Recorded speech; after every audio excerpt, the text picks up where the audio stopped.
After Dark Show. I'm Don Rogers. I have a really exciting show tonight. I'm joined by two very interesting guests. And I'll get to that in a minute because before off the start, I'm going to do a little bit of blah, blah, blah like I usually have been lately. And the first thing I'm going to blah, blah, blah about is my boy, Brian Fuller, over at Viking Cat Paranormal. You guys need to go check out Face of Halloween. This is for a contest that Brian is currently entered in, and the prize is $13,000. He gets to meet Kane Hooder, who was Jason Voorhees, and Jamie Lee Curtis as well. Now, the reason I'm pushing this so hard and trying to help Brian win this so badly is the $13,000. This man is a military veteran who served the United States. And if anybody deserves to win this prize, Brian lives and breathes the paranormal and absolutely could use this abundance in his life. So anybody watching or hearing this, please shoot over to Faces of Halloween, or Face of Halloween, sorry, and vote for our friend Brian Fuller because he needs your support. Now, with that part being said, sticking with the shameless plug things, on the 27th and 28th of this month, Canadian Spinja and I are going to be at the annual Sacred Valley Spiritual and Metaphysical Fair in Drumheller, Alberta. There are all the details. And here is our table info as well. And, you know, this is going to be really exciting for me because I've never actually gotten to do something like this. This is going to be my first live and interactive interview segments. And, you know, it's going to be a really neat experience for me because I've never done live on the scene interviews, so this is going to be very fun. I'm going to be interviewing the speakers, the presenters, artisans, practitioners, and all of the wonderful folks that are going to be attending. So please check out the interviews. They're going to be about 15 minutes to a half hour long, and I'm going to get as much of this covered as I possibly can, because I want to do this justice. This is from Sonia Roy over at the Redo Spiritual Wellness Center, and she's been a guest on my show a couple of times, and she's an absolutely fabulous woman. So, with all the cheap promotion, oh, and there's her ticker. I'm even going to throw that up for the whole show. With all of that blah, blah, blah said, I do want to get to my guests. Just pull this back down, and there's me again. So, first of all, is one of, oh, where'd she go? She just disappeared. I will just talk for a little bit more. Actually, I will do it in reverse order. I was going to introduce Michelle, but we will go with, he is a MyLab and MK Ultra survivor and whistleblower and a truly integral part in the disclosure community and the host of the upcoming Planetary Conscious Project. Nathan Ciszek. Nate, thanks for joining me. Great to be here. Hold on just a moment. Yeah, absolutely. We see we've lost Michelle here, so we're just going to hold space for her until she gets back. But Nate, you were just actually at the Full Disclosure Conference as well. How was that? It was great. The only trouble I had was I left early, and I really wish I would have stayed. The only other thing that happened is I had an issue with my presentation getting deleted. It was deleted about 25 minutes before I was due on stage. So that was a struggle, and I will say this: everybody was so loving and supportive that whole collapse scenario that the handlers had orchestrated with that and making that happen didn't matter, and I still pulled through with what little I had, and still had an impact, and wasn't where I should have been and what I should have been doing. It wasn't to the level it should have been, but it still contributed, and everyone was appreciative, and that's what really made the difference there. And you know, it's fascinating when you go to an event like that for the first time, because the energy there is so positive the whole time you're there. And even though you get attacked while you're there, or they attack you when you go home, it's an uplifting experience, and you carry kind of like a euphoria kind of, or a high for a period of time afterward, you know, because it kind of gives you hope that the community can come together and can actually achieve something. And what it achieved, from what I saw, was more unity, because people completely change in person, and all the nonsense that happens on social media, that's a lot of it's misunderstandings and also manipulation. that goes out the window usually when you meet someone in person and you give them a hug and it's all over with. Absolutely. It doesn't happen again. That's the good thing. Or if it does, it's easy to handle. Yeah. I know what you're talking about with that energy thing too. I've been to some bigger festivals and stuff, and it's almost like a hangover because you're so in the moment and you're so like into the cause and into the vibe, and everything is flowing, and you're with your people, and it's love and it's light.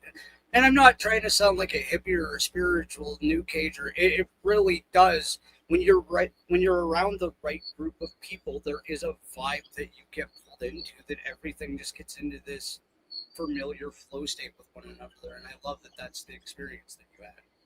Yeah, and and what was interesting, about 3 months before the event, I knew intuitively that somebody was going to do a psychic reading on me. They were just going to ask to do it, and that happened. And it couldn't have happened in a better way because I had been attacked Tuesday night and Wednesday night. So by Thursday, I was feeling pretty bad when I got up in the morning, and I was feeling nauseated too.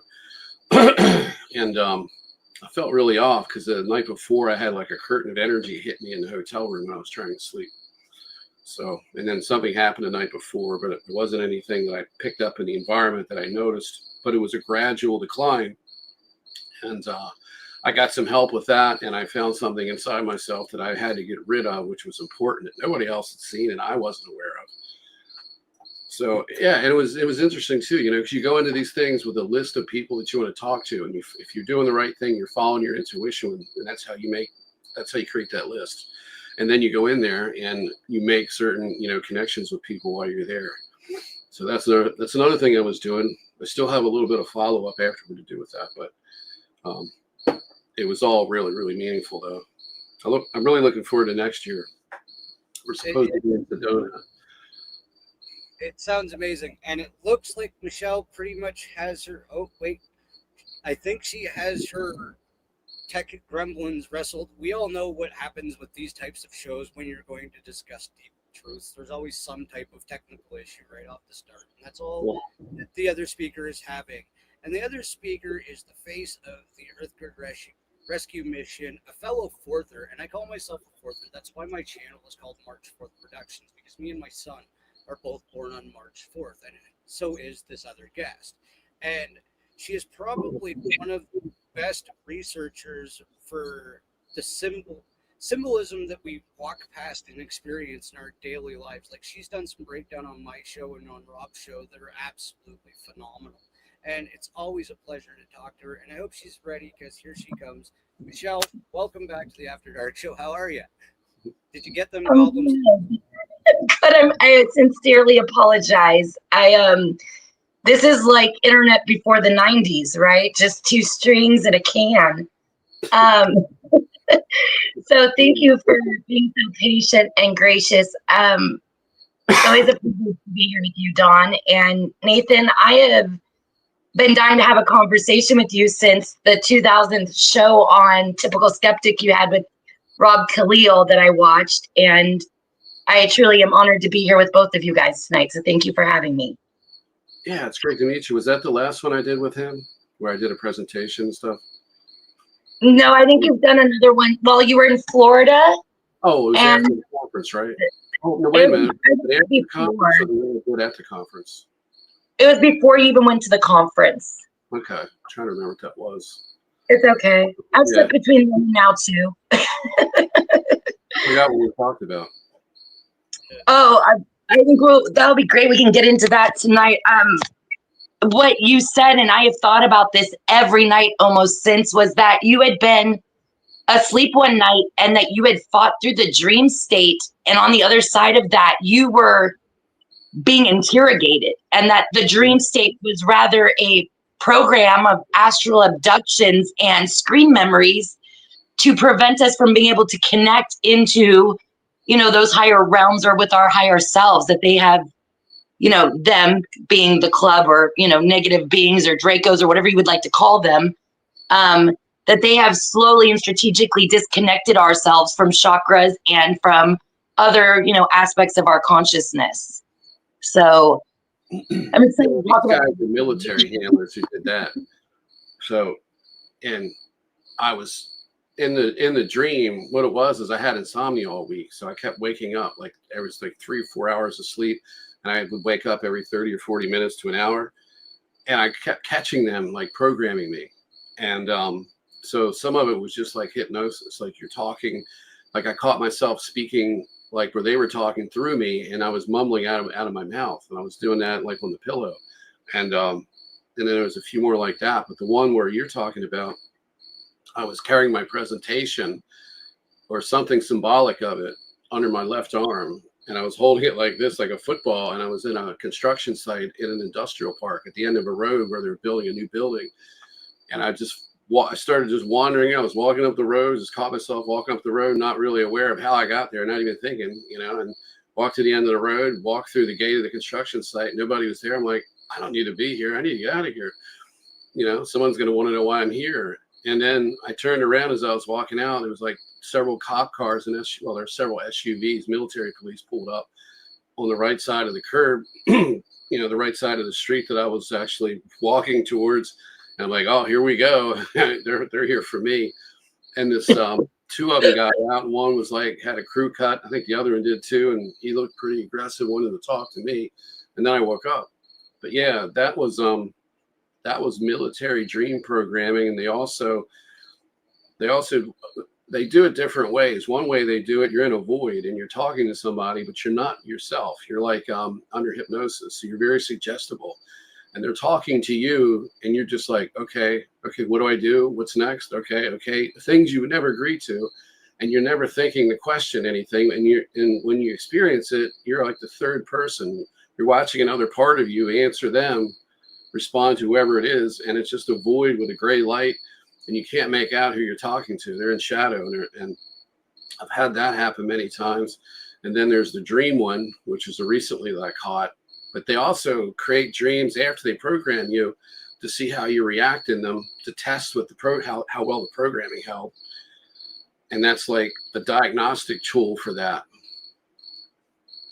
Wow. Oh my God. We're going to get into it tonight. I don't want to get ahead of myself. And I want to hear more than anything what you're going to say, more than I care about what I have to say. But the conversation I had with Dawn earlier this afternoon, and the things that happened to me this week, and really the last 7 months of my life, what you have said in not only just now, but in previous podcasts where I have listened in on you, you've helped me connect so many dots in my life and in my dream state that I never would have even given two thoughts to, mainly because, like, you talk about the amnesia part of it, where you wake up and it's like, it starts to fade away almost instantly upon waking up. And occasionally I have these dreams that are so real, it's not a dream. And I've had it where years later, everything that happened in the dream became a real event or day in my life. Yeah, I've had those too. That's when I had them. I'm pretty sure. I mean, I could be wrong, but I'm pretty sure it was handlers doing that, because they created a false awakening from my childhood to my adolescence to my early adulthood and further on in my 30s, when it really started to explode and became a full-blown kind of experience. But it was all engineered to be fake. That included, I was trying to think of my terms here, a false identity overlay, where they create this extraterrestrial it's an extraterrestrial lifetime that you had previous to this, along with relationships, family, names of the family, and your name and everything else. And so that was something that they engineered. And of course, the idea there is that you're dependent on them for these memories, if you even get any. You're dependent on them for information about it. Sometimes they'll bring in a fake spouse that's a handler that pretends to be an extraterrestrial, and it's some guy or girl in a headset. They don't even need to be the correct gender to play the game, or it could just be AI mimicking someone, and then you have these experiences. And that includes, I haven't had this myself, but I know other people that have had sexual encounters with these AI or handlers in disguise. And what usually happens, if they can't use the person to spread a storyline, like to be an influencer, if that's not what they're aim to do with the person, eventually this turns negative. And when they do the influencer thing, that eventually the person turns negative too. They start getting full of ego and lots of problems develop. And we've seen this in the community. Then you have other people that appear to be okay. They may not be having a counterfeit ET spouse and an alien love bite. So I don't want to condemn everybody's relationship. I hope there's some real ones out there. But I think long term is how we tell. And you have to know what to look for. I want you to be my therapist. You just helped me figure out more in my life in the last 5 minutes than I have in the last 10 years. I mean that genuinely. I know I sound like I'm being silly, but no, I have gone through a alien love bite situation with a marriage, another relationship after that. I have activated handlers around me to the point that portals have opened in my house and things are coming through them, and they are going so blatantly out and obvious to let me know, hey, we can get to you, that there's not even a plausible deniability that they have left, that loophole where you can kind of explain it away, right? Like, oh, I must just be clumsy, I didn't get pushed, so I sorry, this is very intense for me. I've never had the ability to put context to some of these things that you're describing, but I have experienced them. Like, this is my life. Yeah. You may be getting interference. Sometimes when we do this stuff, they will hit you with a frequency. It's usually EM or scale. It's an EM scalar combo usually, and it'll enhance your anxiety. So that may be what you're going through on top of your emotional state, because they mimic your emotions and they enhance it. So if you notice, a lot of people in the community, they're still good people, but they'll get really upset about something, overwhelmingly so, to the point where they're turning a molehill into a mountain is what they do. And we got to kind of give each other space and hope that everybody comes back around and not get so upset when somebody does that to us, because they may be doing it to us too. And it takes two to tango. So something we have to be cognizant of. I want to circle back to that dream thing that you were talking about, because I've actually been having a lot of the similar experiences, except it's not quite the same, and I'd love to get your take on it. What I'm experiencing is I'm basically waking up in another stage of my consciousness. Like, it's generally another stage of me, but it's not me in this reality. And what ends up happening most times is I'm basically like their higher self or voice in their head, and most morning when I wake up, it feels like I've had this long experience and I've collapsed that other version of consciousness into myself, right? Like, I've woken up with new knowledge that I know I didn't learn in this reality. And it's getting like, I know what you're talking about, but I think there's also something going on with people collapsing their alters as well, and like merging timelines right now. Yeah, there's something flying in here. So what's your question? Would you like my opinion on it? Yeah, I just wanted your general opinion on like whether or not you could also, in that dream state, be collapsing alters and timelines as well as what's going on with you. Oh, yeah, I think it's very possible, because if you think from a 3D perspective and you listen to skeptics, then you go public like this, you worry about what people are going to say. And one of the things that I always worried about is when memories come through inside a dream, usually a lucid dream or something, it just feels like it's being played, that you're being played into it as a part of it. You're experiencing the memory. And then later you find out that this really happened, but did it really happen the way the dream went? You're not sure, but you feel like it does. And then you worry about telling that to people in public, because they're thinking, oh, you just dreamt this. It's, these people are loony. They're lunatics. What's the name that were wackadoos? I think it's so there's so many different ways that your memories come through, and as well as these other types of aspects of yourself. So yeah, that can all happen, because let's face it, we're conscious when we're asleep. Absolutely. We're in awake. So I don't know why there's such a big, people just are trained to think that way, because that aspect of ourselves when we're sleeping, there's more to it than they want us to know about. So we're trained to ignore it. It's part of the conditioning. Absolutely. And I just want to check, is my audio better for the listeners at home? I just saw in the chat that somebody said my audio was low, and I was having issues with it the last live. So yeah, we're good now. You were a little low before. Okay, I switched back. So Yeah. Do you want to get into your presentation that you have as well, Nate, about the planetary conscious simulation? Because I've been looking forward to hearing about this. So I would love to jump into that. Well, what I like to do quick is just kind of go through the way we get hit with these different technologies. If I can get this thing to work, because I did this with Rob's show, and I don't remember how it went, but let's see.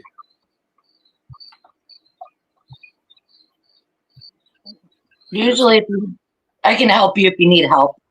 All right, it's the plus with the little okay, good. Oh, let's see. Image file. I guess it'd be share screen, and is what I need to be doing. Share screen. Don't show these tips again. I usually do share entire screen, and then you click on the toggle to turn the audio on, and you click on the actual image of the screen, and it usually will go. All right. Well, I think what I got to do is pull up the presentation first. Okay. I'll get to that because it takes away the control panel here. So, okay. All right. StreamYard. You're doing great. Select tab, share. I know what I'm supposed to do then. Okay, so after you hit, usually for me it pops up with like either I can present the entire screen or it has like the individual window sessions. For me personally, choose the third option. It's usually like the entire. I see it. Yeah, gotcha. Okay, yeah. Now I remember. That's you're right. Okay. Also, I'm telling you. Okay, I've chosen all that, and then you'll click on the image within. You'll see it kind of grayed out. It'll look like your screen, so you'll click it, and then there's a little toggle below it to turn on the audio, and then the third thing down is. Are you able to see it? Yeah, I just brought it up there. It should be there in a second. Okay. They can follow directions. I love it.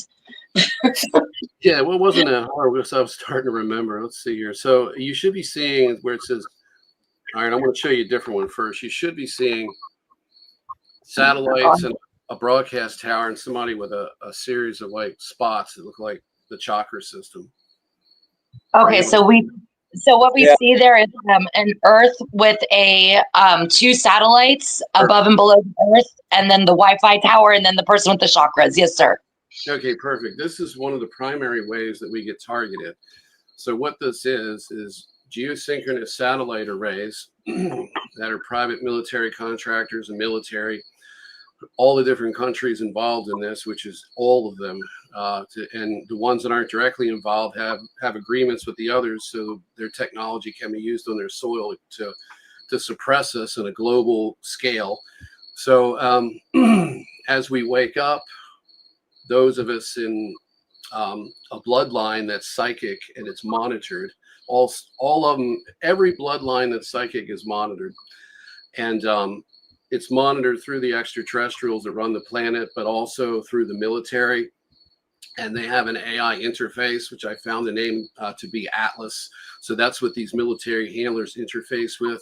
And what they're interfacing with is transdimensional AI that essentially runs the entire consciousness simulation. So they're plugging into it as like a tier of suppression for us. So that's part of the agreement between the military and the extraterrestrials, is to keep the prisoners in line for the soul farm. Anyway, somebody had a question. No, okay. On the floor. This is, oh my gosh, I've been trying to follow Atlas, not 3i Atlas, an actual company that I've been following called Atlas, because I have traced all of the patents through all the different countries for all the players that have sworn their oaths of allegiance to the United Nations for their depopulation agenda. And they're using the term Atlas, so that doesn't surprise me because, as you know, they like to reveal their agenda in our face because they're Luciferian, satanic religions. You know, they, in order to release karma, that's one aspect. In order to release karma, they have to tell the victims what they're going to do to them. But also the simulation itself is based on consent. So it's engineered consent. So they have to engineer consent out of us. So it's done in a top-down way because they're controlled by this AI system. The ETs are controlling the AI that's running the simulation on the planet. And then from top down, it's sort of like a prison where the elites are, you know, they're the gangs inside the prison. The ETs are essentially, well, I guess you could call them the prison warden. The owners of the prison are the extraterrestrials in this case. This is the simulation around the planet. But so it wouldn't surprise me if they're using Atlas in other ways, because they got to get the word out some way. But anyways, anybody have any questions real quick before I go through and explain how this stuff hits us? No, I think we're good so far. I'm ecstatic. This is like, I just won the lottery with this presentation.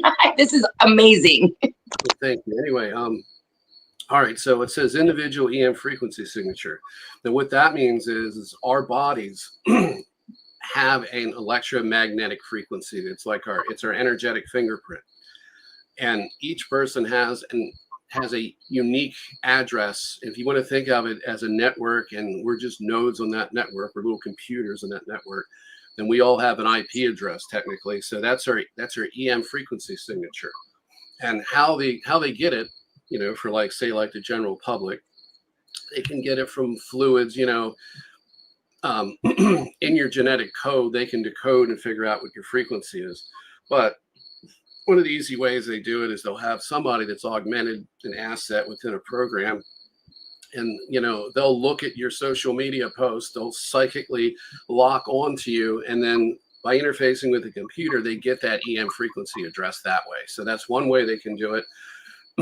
They can do it by going, you know, samples and stuff, you know, your blood and so forth. But if you're a my lab, they've already got all of that, so it's not a problem for them. But anyway, in the suppression system, they hit you with an electromagnetic frequency as well as a scalar wave, and they both act as if the way they act as a carrier wave for one another. So if you're getting hit with an electromagnetic frequency that's going to make you sick with radiation sickness, or you know, it's going to do something to your hearing, your neurological system. Okay, the scalar carrier wave is actually going to carry the instructions for that to take place. It also, the EM, the way the frequency hits you is it needs a scalar wave as a carrier wave. So that way it can hit you. Like say, for example, you're in a backseat of a car and you're under a layer of like friends and everybody's sitting on top of one another, and you get hit and you're underneath everyone. Nobody else feels it, but you do. That's the aspect of the scalar carrier wave. Otherwise, they would zap everybody in the car. So this is how this technology is actually used. And the scalar carrier wave, apparently, I would assume, and I'm not 100% sure of this, but it likely gives it a much longer range. Where if you're sending an EM carrier wave or an EM frequency, you're not going to have that. You're not going to be able to hit somebody accurately like that. You're going to have a widespread effect in the surrounding area, but also you may not be able to go as far. That's a hypothesis, that one last aspect of it. But the 5G system and the previous 4G and 3G cell towers also acted as an enhancement of the carrier wave, and also as a broadcasting station. That also includes the ground wave emergency radio network towers that were built for after the Cold War, or during the Cold War, as an emergency radio network for the continuity of the government. And there's big towers that you see with the cables that come off the sides of them. So that was the early generation. Now they can hit you literally any place. There's satellites, and I think that pretty much there's not a square inch of the planet where you can't be hit. And anyway, it has a long, you know, list of side effects: depression, lack of motivation, paranoia.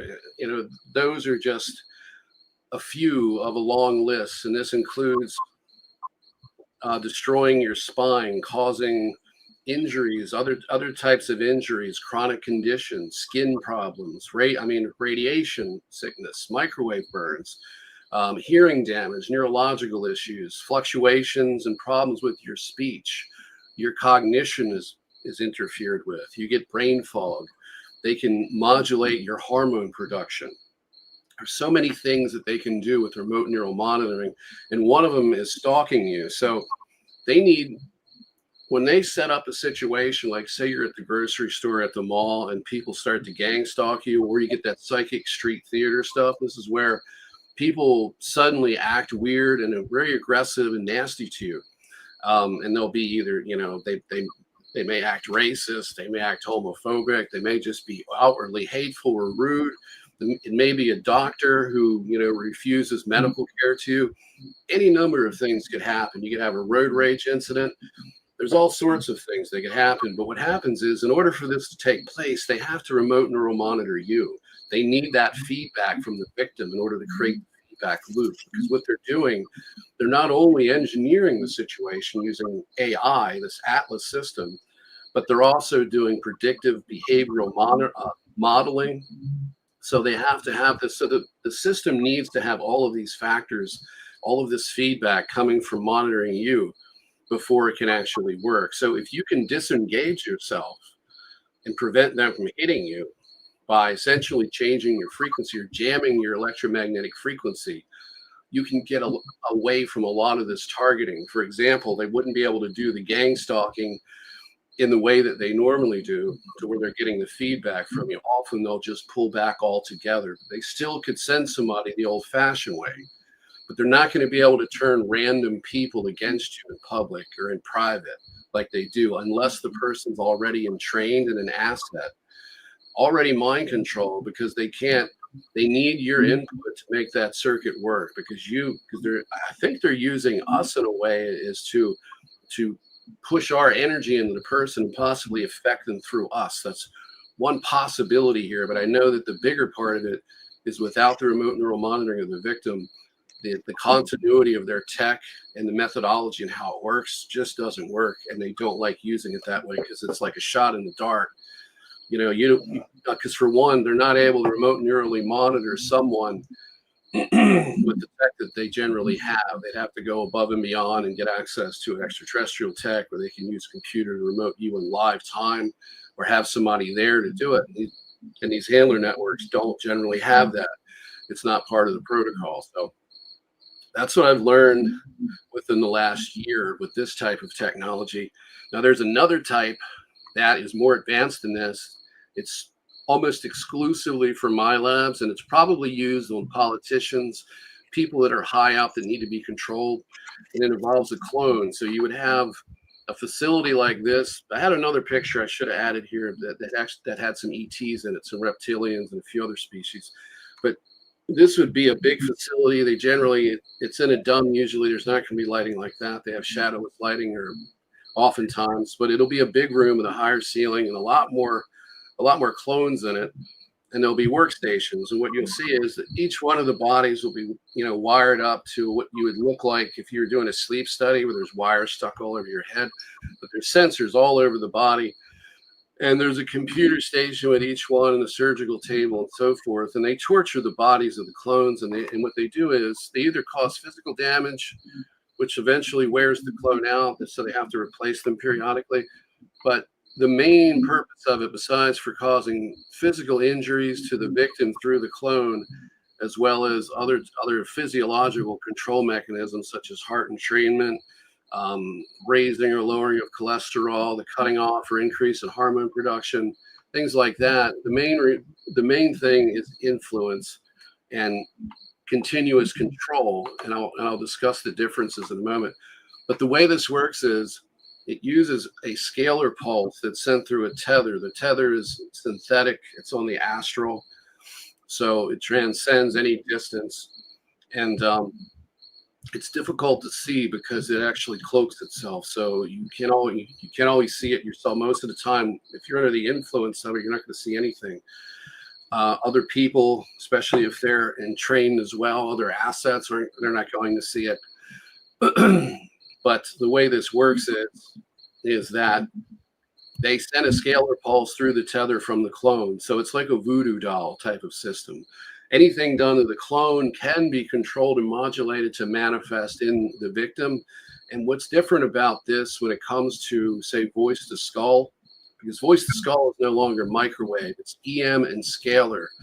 The microwave pattern that people talk about, that's all we really have the point to, is it's low tech. That came out, I think, 1980. So it's something that kind of coincides with the Havana syndrome, which is approved disclosure. That's all they're willing to let anybody talk about. That way they can limit the discussion to that. So when we start talking about this and attempt to get any attention, it just looks like we're full of it because the government or the military, whoever's doing this, only has something like the Havana syndrome tech, which is microwave based and EM based, but it's not the same. So it's a short distance system as far as I know. But anyway, the thing about this that's worse is when you get the voice to skull, it sounds more organic, like it's your own voice.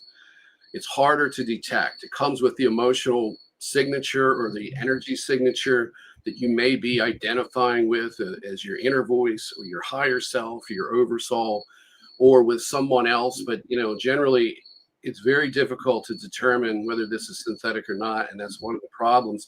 It's also not going to be blocked by any EMF material. So if you put one of those EMF type caps on your head or a Faraday cage around you, or make a tent out of that material and sit in it and meditate or channel, you're not going to have any, it's not going to have any effect because it's not affected by the EM spectrum. So everything that's EM will be filtered out, but not scalar waves, because scalar waves are completely different than electromagnetic waves. They behave differently, like more like a ghost. They pass through anything. They have no limitation as far as range goes. And they literally are a primordial wave of consciousness versus an electromagnetic frequency burst. So it's a big difference there.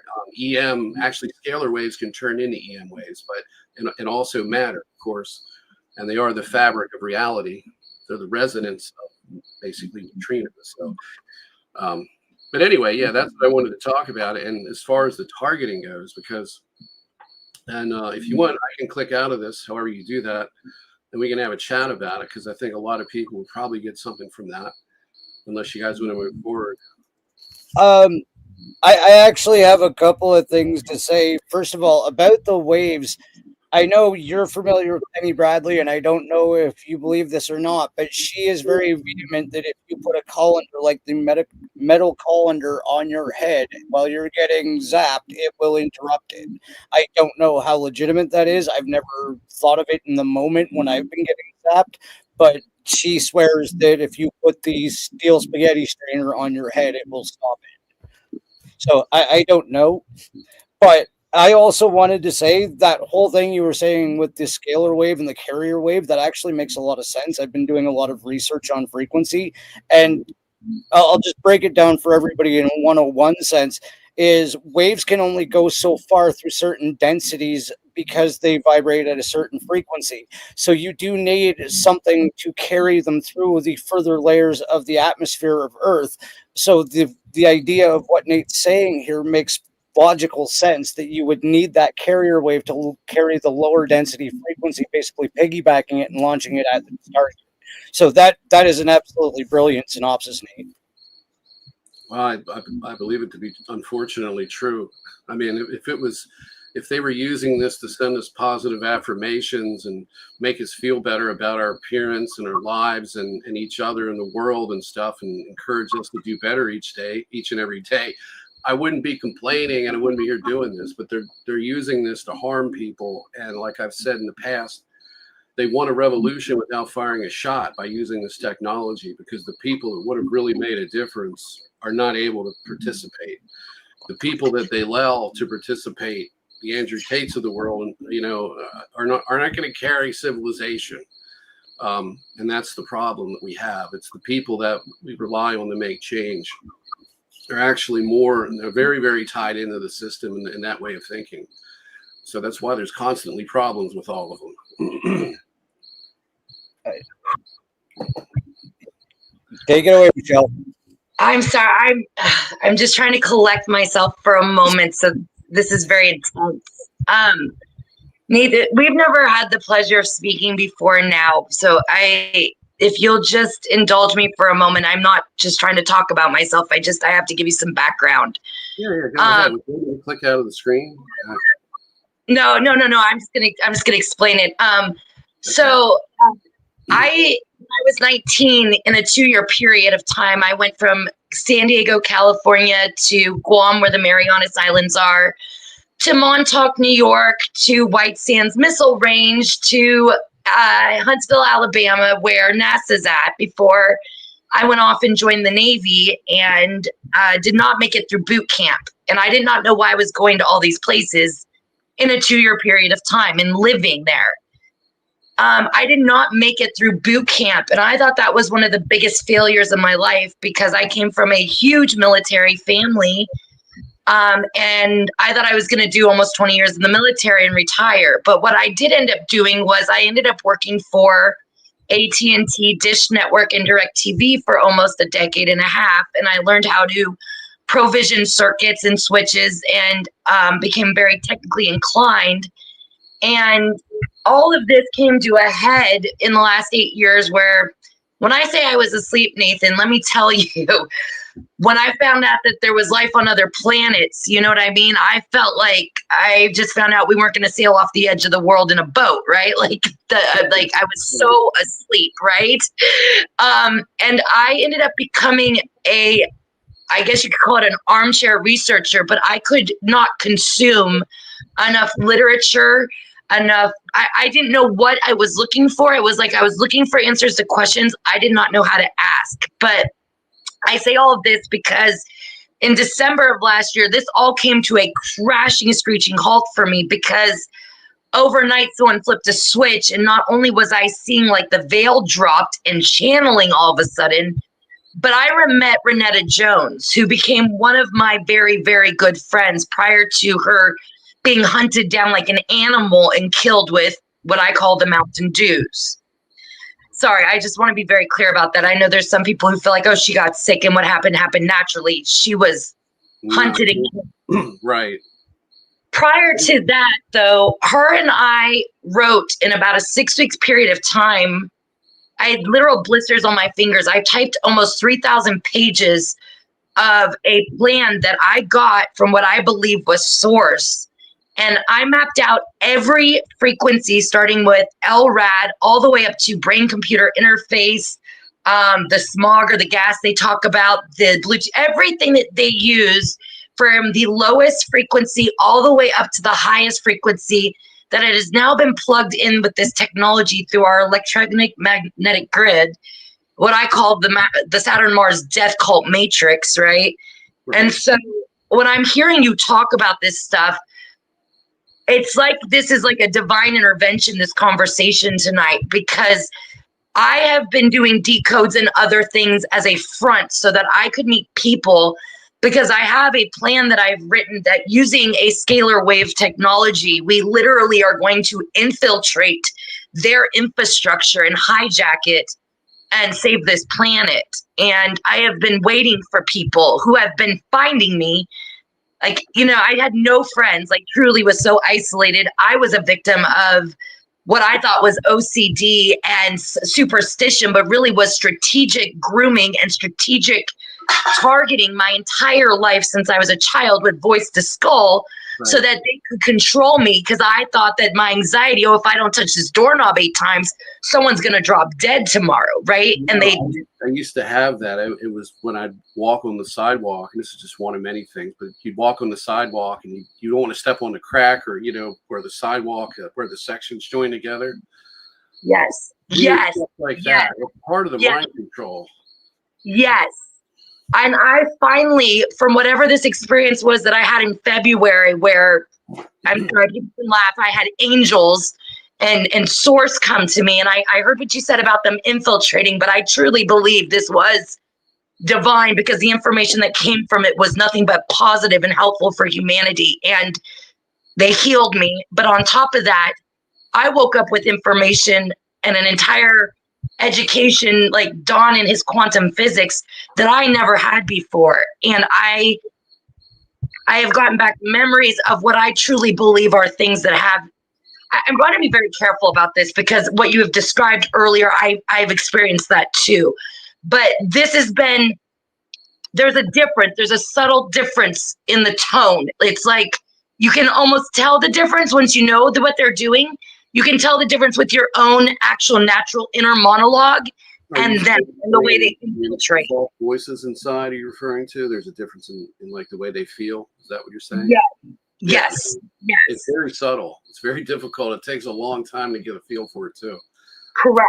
Because once you first hear it, it's like you're supposed to be like, oh God, I finally made a breakthrough. They're talking to me. And it's like, yeah, okay, sure. You better be careful. Exactly. And I'm over here not touching cracks on the pavement. I can't leave the house because I got to touch the doorknob 9 times, right? Like, Right. And you got to open up the cabinet to make sure everything was in there, or maybe it wasn't. yeah, exactly. Exactly. And I have finally gotten to the point where it's like, you know what? Like, um, excuse my language, like, fuck around and find out. We are divinely made. We are from source. We don't need to go through 10,000 reincarnations to iron out some wrinkles for a few more lifetimes.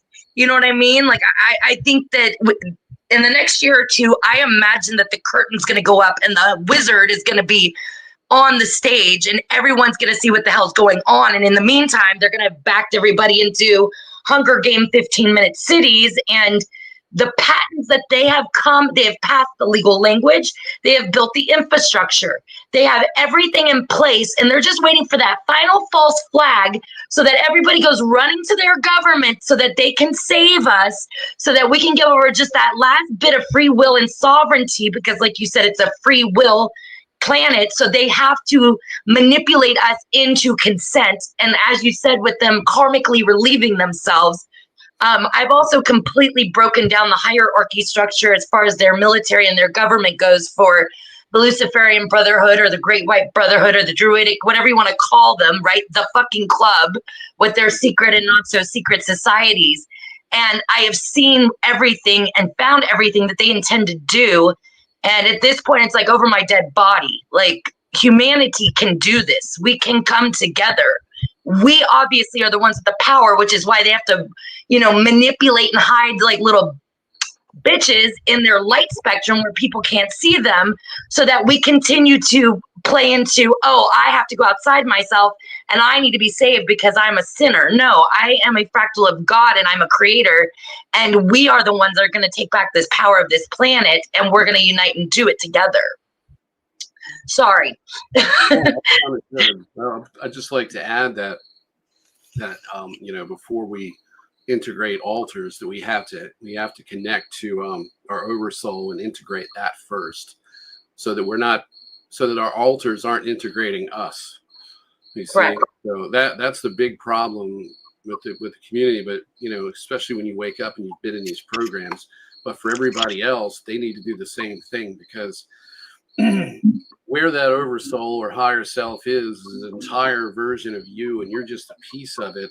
And the illusion is that, the illusion is this rigid, physical, entropic universe reality that we're in, where God seems like it isn't there. It's all based on faith, and you don't have that connection. It's faith and emotion for a lot of people. It's not supposed to be that way, and reality is supposed to be more fluid, and we're supposed to have control over it. Such as when we say you're in a terrible state of suffering and you're going to die, it's inevitable, you know it. You got to go through the whole process and take your last breath and suffer and scream and let out the ghost. It's not supposed to be that way. And you should have the ability to connect with your loved ones after they die. It shouldn't be that way. There shouldn't be any amnesia. None of these things are normal. And deep down inside, unless someone's become an NPC and there's not much going on, there's not much really thinking and reflection going on, they're not questioning anything, they're just doing. But if they're not in that state, everybody knows instinctually that I'm right. They just have been programmed to think that it's fantasy or it's the heaven that they're trying to get to. And then when they die, they're told, well, you're not worthy, you got to do more, you got to come back again, you've got this to do and stuff like that. And you never get there. It's because the system, the AI control system that keeps us looping in this reincarnation cycle, was never intended to be used for this. It was supposed to be the nurture after death. The void was supposed to be a transcendent zone, or a zone of transcendence, and the tunnel of light was supposed to comfort you and take you back to your oversoul and integrate you, so that you wake up essentially to a much bigger self and reality outside the simulation, where God's omnipresent. Instead, we're locked in this crap hole of a reality. And it's not just this planet, it's the entire universe construct, from the way I understand it. And the the cosmic web, this electromagnetic filament lattice, is the overlay over the real universe. And we're only And us and these ETs that are supposed to save us are all caught up in this simulation as well. And many of them don't even realize that there's one around this planet, and the ones who don't want to talk about it are the ones that are gaining from it. So when you're dealing with angels and you're dealing with spirit guides and ETs, I got to really sit down and think about this and write it out and then start talking about it. But there's a specific type of language and philosophy that they'll put forth that's based in your containment in the simulation. Yeah. And I've got to define what that is. And that's the best way over time to determine what you're dealing with if they've got your senses skewed. So this way you can deal with them in a more of a human way, a more 3D way by what they say and do. So yes. You can't lie to yourself either, because that's part of the problem. The mind control is based in getting you to lie to yourself. Agreed. I love Nathan. Nathan for president, and I don't vote. But I'm serious. No, really though, I know, I love Dr. Courtney Brown, and I mean, it's fucked up, but excuse my language, sorry, but he makes me laugh every time where he's like, oh, you weren't married, I see your mother that time, and we just think you need to go back just a couple more lifetimes just to iron out just those few personalities, fuck that shit, right? How many times are you gonna wipe me on the way up the light, and then you're gonna spoon feed me back memories so that you can set me up after you've psychologically profiled every millisecond of my life over and over and over again, so that you can manipulate me into thinking I'm consenting to going back to your hellhole. Sorry. It's so nice to have a conversation like this, because I feel like I'm constantly trying to segue and talk to this, about these things with people. And it is so difficult when you've got people that are like, oh, honey, you were just born an abomination and we're just going to pray it away. And I'm like, well, you let me know how that works out for you. I'm going to try something a little more proactive where, truly, I believe that the reason, like you said, karma exists is because they have deactivated that memory shield that connected us to source, so that when we went through incarnations, we got our shit back and we remembered our family when we decided to come back by choice into a lifetime on a certain planet as a whatever species, And so, sorry, I get very passionate about this, as you can see. I digress. I'll rein it in. Just imagine, though, that this construct, this simulation construct, was designed for soul growth.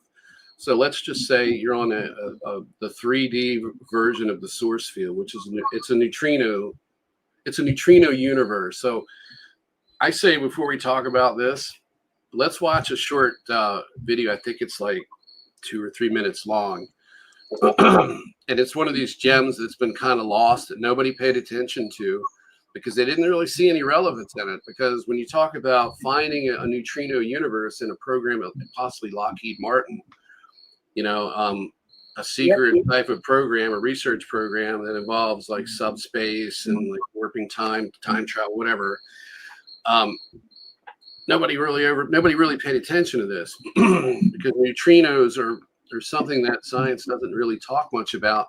But right now, as we speak and as we're live, there's neutrinos by the billions and trillions flowing through us from our sun. We get a shower from neutrinos from every star in this universe, because it's pouring in through the overlay into our EM reality here, this electromagnetic construct. But anyway, let's listen to this real quick. This is a deceased and at the time retired physicist who had been at Lockheed Martin for 20 years. And here it is. And it's got some really kind of trippy music too, so hopefully it plays. I got to start. Okay, there it is. Okay, this is great. Thank you. You're welcome. Nature wants to tell us how to escape. I mean, with the additional 4 forces that we're working toward, there should be no problem. Going to Andromeda. Cut it. We can go to Andromeda with one of the forces, not the forces we know. Exactly. That's it. And we will be able to travel fast in the velocity of light. Well, But see, Einstein simply said you cannot communicate beyond the velocity of light using photons. But actually, distance proves that. But let's say that, and if I had a blind Einstein, he said you couldn't travel faster than the velocity of sound. Right. if a scene blanks, Einstein says you can't travel faster than the velocity of light. Right, yes, sir. But if thoughts can travel faster, Right. then he would say There's another. you can't travel faster than the velocity of thought. That's incredible. Action at, you know about spooky action at a distance. Yep. And singularity. Now that's, you tie them all together in your mind. Because Paul Dirac said in this, Perfectly right. when Paul Dirac saw the birth of electron, anti-electron, electron-positron pairs coming from supergammas, that he believed he found this substratum to the universe that was non-dual. It was pure negative. And I don't even know if it was really negative. It was just single. And he said, my God, if you could become one with that, you could be anywhere in the universe in zero time because there's no resistance in that singularity because there's no polarity. Well, there is another universe called the neutrino universe, of course. Right. And we know that it's there. And now we're seeing if one of the additional forces matches it. So the neutrino universe is another universe, not just... Not only that, we know that we know that what we have is we're about 5%. Mm-hmm. Everything that we see is about 5%. Mm-hmm. And then there's dark matter that we don't see. Right. And then beyond that is about 70% of dark energy. And that's what we're talking about. Mm-hmm. The energies that we don't now have cataloged, and we don't have a name, and we haven't done critical tests on, and we're just barely beginning to start operating. Mm-hmm. Wow. All right, can you hear me? Yeah, I can hear you. What? Yeah. That spells it out. I mean, there is a parallel universe that is the real one, and we're not in it. And well, we're actually in it. The design, everything is all from that. So yeah, God designed the source consciousness, if you want to call it that, designed everything. It's not a product of AI like these sim theory people talk about. Like they give credit to the AI for designing everything, matter and all of it.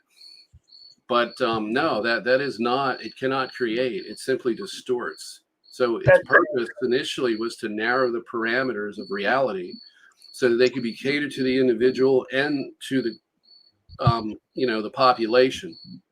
And that's what you see with the targeting, because they're engineering a reality around a single person. And then if you take our community and you look at our community as, say, like a sub-community within the larger population, they're able to use this technology to change our reality and manage it to contain us. But, and then they do it to everybody in the entire population. Each country has its own kind of simulation, so to speak, because there's multiple layers of this. It isn't just technological, and it's not just consciousness.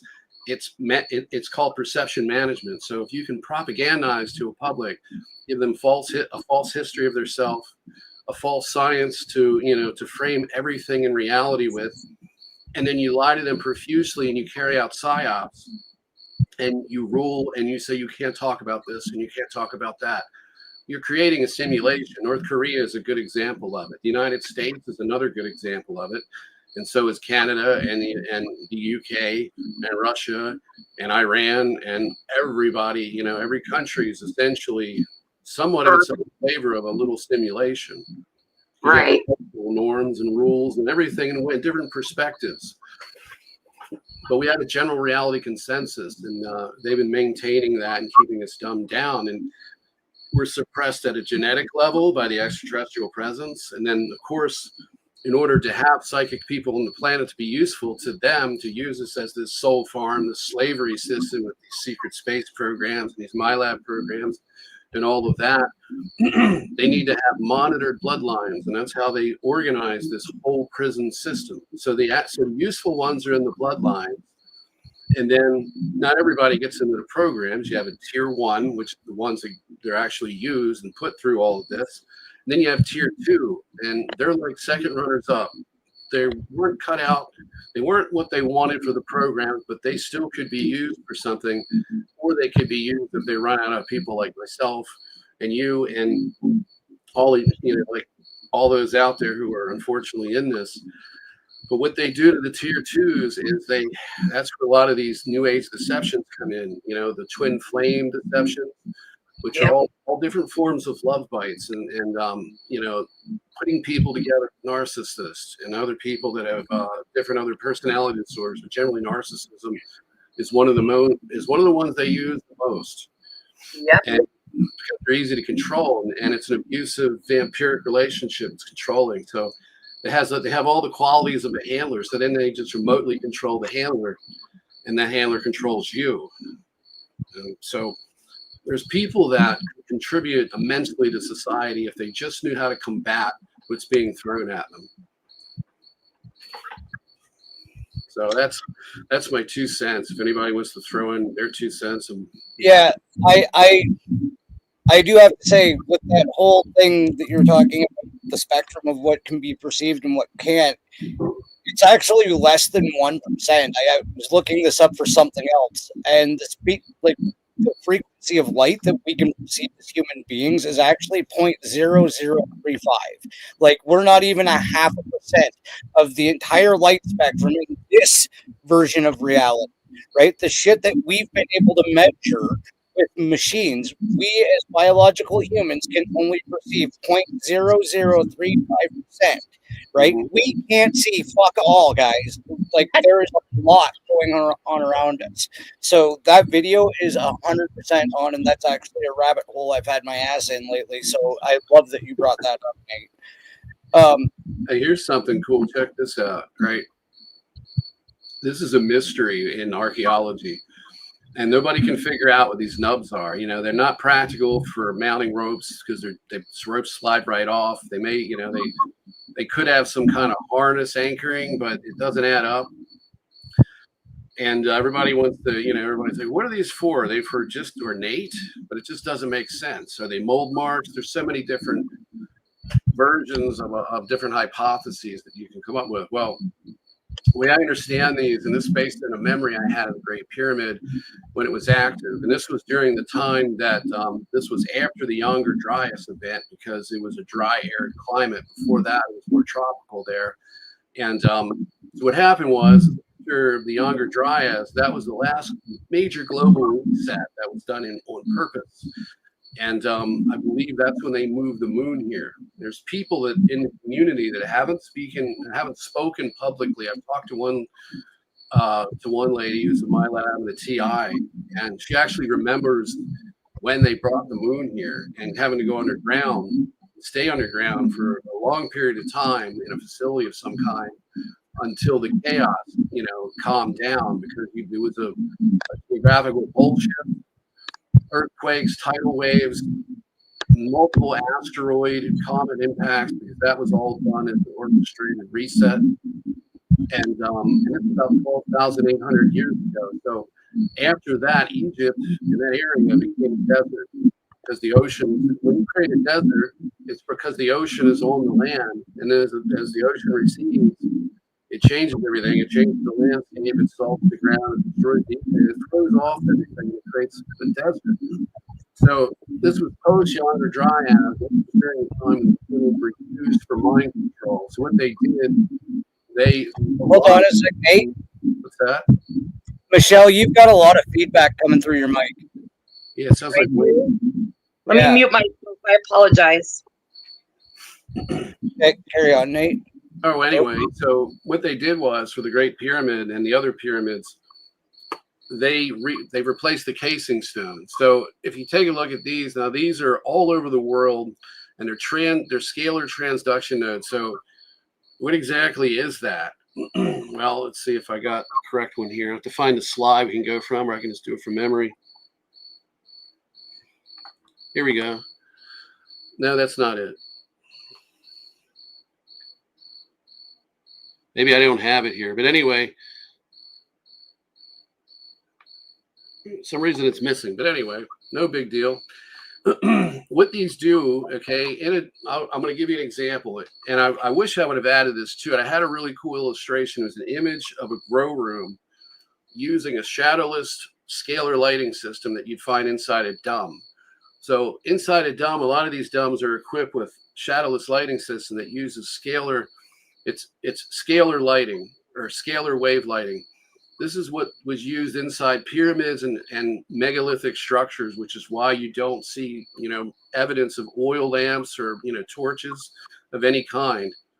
And the technology that was present was harnessing scalar waves from the neutrino universe, which are primordial, basically thought waves of God, if you want to think about that. If God had a brainwave, which it does, it would be scalar waves, because the scalar harmonic resonance creates reality from the source field, which is a neutrino universe. So think of that as a neutrino lattice, a sea of white light energy, and it's little particles called neutrinos. And neutrinos are neutral in charge. They have almost no mass. They're measurable, but so minutely small. And they can travel through matter faster than light at the speed of thought without colliding with anything. So they don't collide with any particles or anything else. And they're referred to as a ghost particle because they have all of the characteristics that you would find if you were going to look for a particle to make up a soul. Okay, so a standing scalar wave is actually a soul or an object or a planet. It's creation. It's recognition of creation as a standing scalar wave. So when a standing scalar wave takes place and it becomes static, it essentially always exists in the mind of God. So therefore, it can become a soul. It can become anything. So our consciousness, our existence is really we're just scalar waves. And it's a primordial waveform that creates all of the electromagnetic evidence of our existence that we're experiencing inside the simulation, such as atoms, molecules, all the different charged particles, protons, neutrons, electrons, all of that. That's all an expression of scalar waves, essentially. So, becoming electromagnetic and becoming matter and existence as we know it in the simulation. But on the other side, it's a much more fluid reality, because on the EM side, in order for something to exist in an EM simulation, it's got to be controlled by AI, essentially. So it slows down. It has a limitation on processor speed, and it's a much more rigid reality. So it's used to limit the parameters of the source field reality. Initially, in the very beginning, this was created for soul enhancement. So you could induce amnesia, or you could have variations in levels of amnesia, or you could give somebody, you could alter their experience. It's like going to Fantasy Island and having a programmable experience where you can remember who you were, or you can completely forget. And that would be the 3D Earth experience within the simulation. But essentially what happened, unfortunately, is that the people coming in from the source field, which were the engineer class that came in with full coherence and full awareness of self, their consciousness interfaced with Atlas, or what it was called. It was called something else back then, but it interfaced with it, and they maintained the simulation. So they would go in and out of it if they needed to, in order to, to maintain this thing. So think of it as something that looks kind of like this. This is what it could actually look like. And there's a guy named Jerry Wills who talks about this experience. And he I forget the name of the place, but it was in Peru. It was a false doorway. It was one of those false doorways that are carved in stone. And you lean up against it, and you put your forehead into an indentation, and you let out 3 tones that a shaman told him. And he got pulled into this. And these are normally what they were scalar wave gates. So you could have communication, but you could also leave non-physically and go to the neutrino source field and come back and like have an out-of-body experience. But he went in it physically and got pulled into it against his will. And he had an experience, and it was within the EM simulation containment system. But he saw this universe that we're in, and it wasn't a ball or sphere like that. It was a blob, and these rods going through it are scalar rods, so it had these rods that were piercing it, that were containing it. So didn't completely take over 5D, because it's taken over 3D, 4D, and a portion of the fifth density where it was contained, because it can't exist where there's entropy. So once it gets finished, if it consumed the fifth density, it wouldn't be able to go to the sixth. So it was spreading like a cancer, because the ones that went inside to maintain it from the source field cut deals with groups inside to become, to be a god, essentially. So there's where your Anunnaki and your ET factions come into play, that play gods with us. They've been doing this for a very long time, and they've taken over the simulation tech. So they've essentially been taken over by it. They reprogrammed it to make it vampiric. It runs off our scalar wave resonance, our emotions. It feeds off of it, and it runs itself, and it's designed for containment. So it uses us as an energy source. And that's the simulation as far as the universe goes. But within this one, in this world, and others like it, these are prison systems. So the Genesis node, or the beginning of the simulation itself, is Earth. And that's why there's such a big deal about it, because in order to dismantle or protect the simulation itself, you have to turn Earth into a prison and make it the supermax of the universe. And then that's why it's being used for the purpose that it is. So this is a place where the unwanted go from the rest of the EM universe construct. These are where the prisoners go, the ones that need to be contained, because they couldn't handle living in tyrannical governmental systems on other worlds.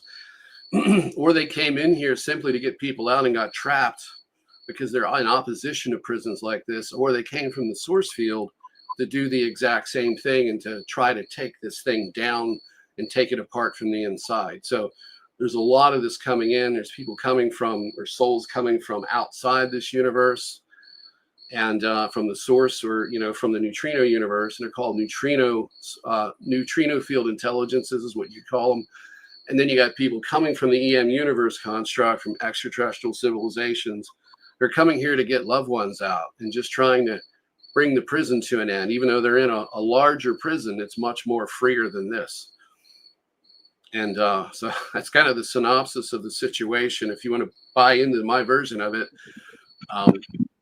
and there's other versions out there, but I think when you compare this to everything, it's kind of, when you really get into it, it ties everything together, and it also mirrors other belief systems, because the fall of man that we hear about in Christianity, or the fallen angels, this would match up pretty well with the fallen angel concept, because they came in, the administrators, the people here that are kind of managing this whole universe and this whole reality ring, came in and they fell, and they became corrupted by making deals, and essentially what they talk about, the Nephilim, where the fallen angels come down and they mate with humans.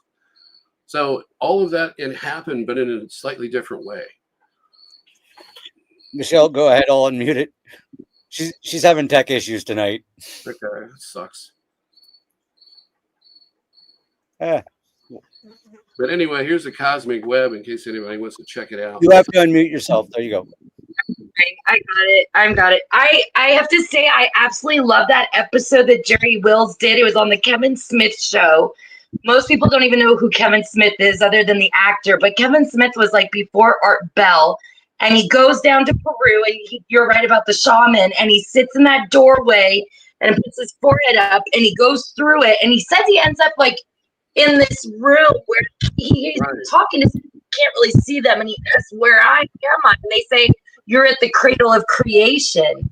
And it's so crazy that you reference that, Nate, because I have told people about this podcast. I mean, that podcast happened over a decade ago easily.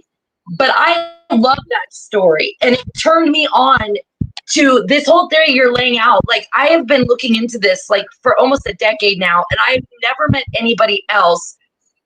I love your shirt, Dawn.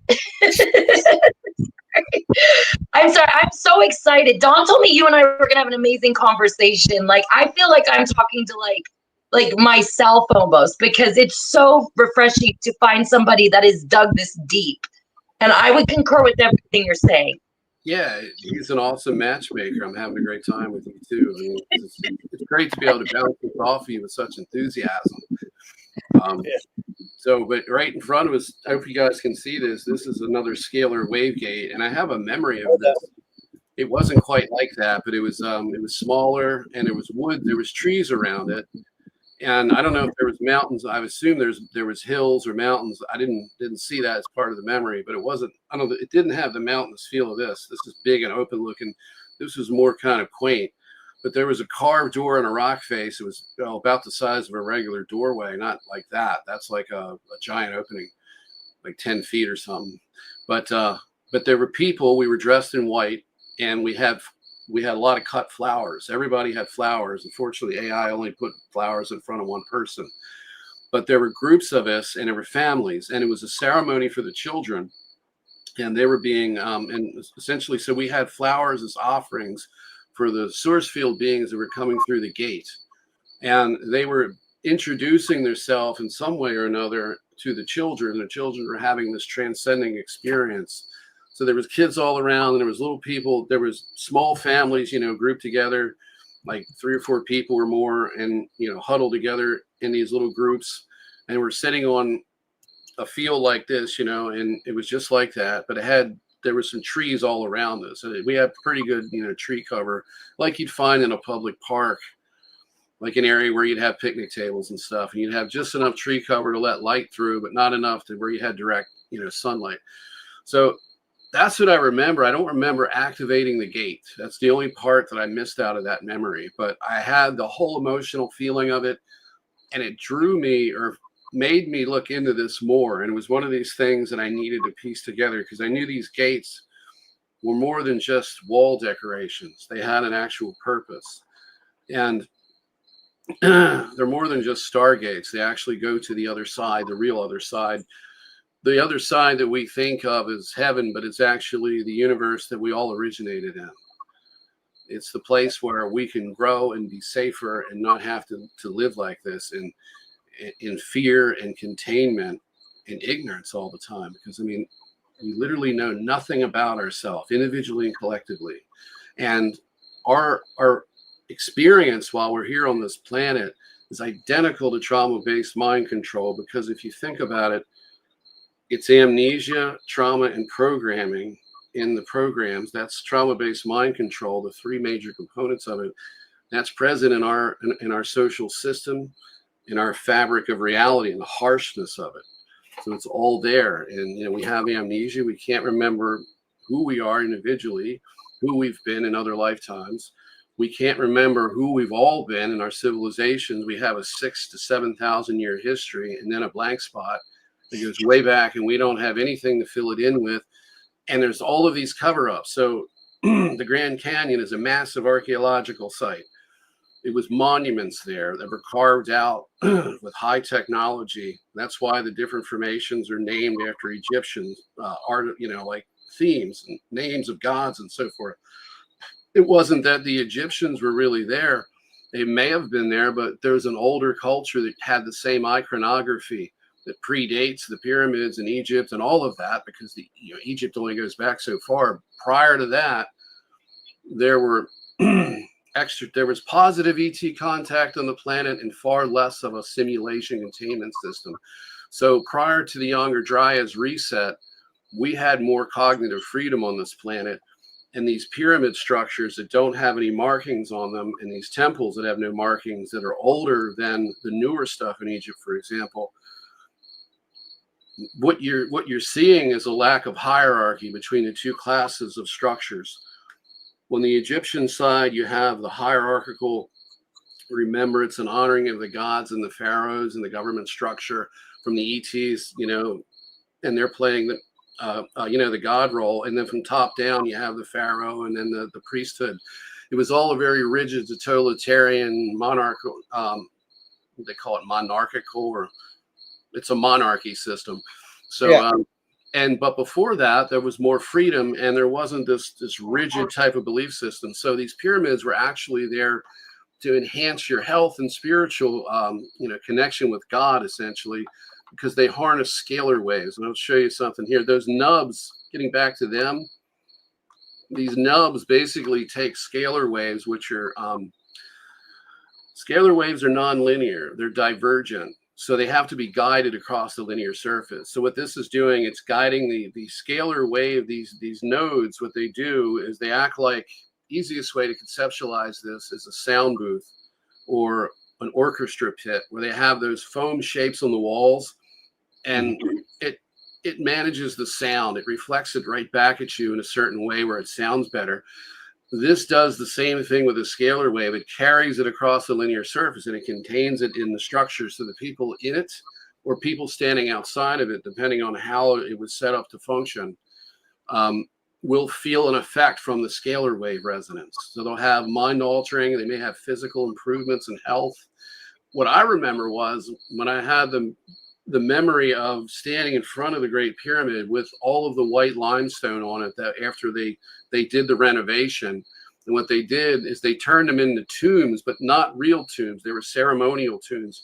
Prior to that, they generated scalar waves, and there was a chemical reaction taking place inside the pyramid. So it was more along the lines of this, essentially. So the Orion shaft was a scalar wave guide, and it allowed communication with the Orion, with ET presences, positive ET presences in the Orion system, as well as other places, different pyramids around the world. You know, they all had some form, not all of them, but most of them, some of them at least, had a form of communication.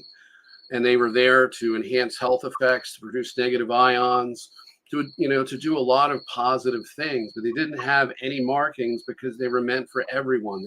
They didn't represent hierarchy. It wasn't until the negative Orion factions and other negative factions showed up, turned this into a prison, that we got something to what we have today. And when I was standing outside the Great Pyramid, I was being mind controlled by the energy. It felt like it puts you in a state of awe, and just remember, you felt like you wanted to worship, like this was God, like this had a spiritual purpose that was bigger than you, and you had to serve. And that was the way it felt. It also had a euphoria to it, similar to kind of the euphoria you get when you're standing at the Luxor in Las Vegas, or just being in Las Vegas back when it was affordable for regular people. You know, it was kind of like this wonderland. You just have this great time and you're carefree. Like, you know, you hear the casino sounds, and it was an ambient kind of ambiance like that. But you were getting hit with energy waves that were affecting your consciousness and putting you into a state of servitude. So these nodes broadcast this. What they did is they changed the configuration of the those scalar nodes on the outside of the structure. They changed the configuration of them so they broadcasted outward more than they broadcasted upward and out. So it became a containment system, and it was no longer for communication, otherworldly communication. It was designed to broadcast scalar waves in the ambient environment for mind control purposes. So it also produced shadowless lighting. So when I was on the outside of this, I was standing at the foot of it. I was at a distance. I don't know how far I was away because I have to go to Egypt to really figure it out. But there's a stone pathway that goes to the center of the Great Pyramid. I was standing on it when it was newer, and there was two palm trees, the one on each side of the stone pathway that were arched. So they shaped them into an arch. And as I was looking up through the palm trees at the Great Pyramid, it looked like it was made out of gold. It had a glow to it, like it was gold color, but it didn't have any external lighting. It wasn't, and the glow was located just a few inches above the surface of it. So it was lighting the surroundings enough to where you could see pretty clearly. I could count the fronds on the palm, but it wasn't like a traditional light source. It was appearing more like a spectral light source. So it was a glow, but it wasn't like in your face, like there was rays of light hitting you, which is what you get when you look at a light source at a distance at night like that. Because this was nighttime and the sky was black and was dry and arid, but I felt very euphoric. Yeah.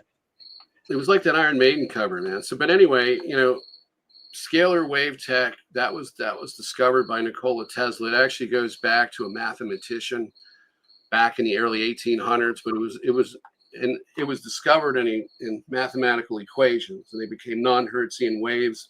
It's because they don't behave like normal Hertzian waves in the electromagnetic spectrum. They're not actually part of the EM spectrum, just like neutrinos have no charge. They're neutral.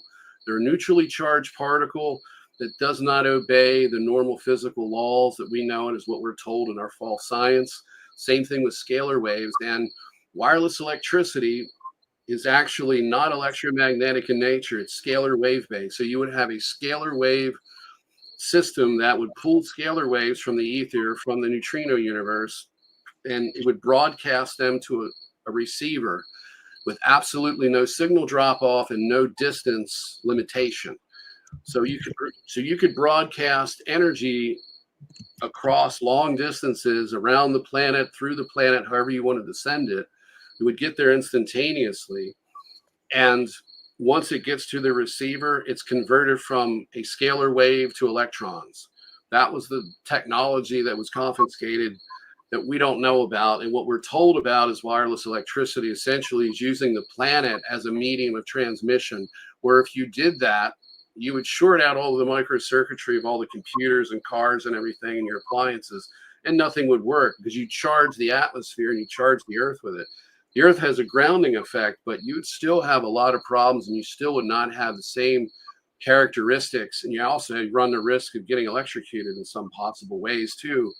I can only imagine. So it's not what people think it is. It's much more advanced. The reason why scalar waves are kept off the table, and we're not, and all these years later, over 100 and some years later, over 125 years plus later, we still are not teaching this in schools, is because this is the source of free energy and the source of the dues and all this technology. And it's a communication, it's a medium of communication that's far more advanced than anything else, because it sends packets of information across the universe instantaneously, and it can go in and out of the universe into the neutrino source field and back. So they don't want this tech talked to. They don't want neutrinos discussed very much, and they definitely don't want scalar waves talked about, and how they really are something that would fundamentally change the entire human condition.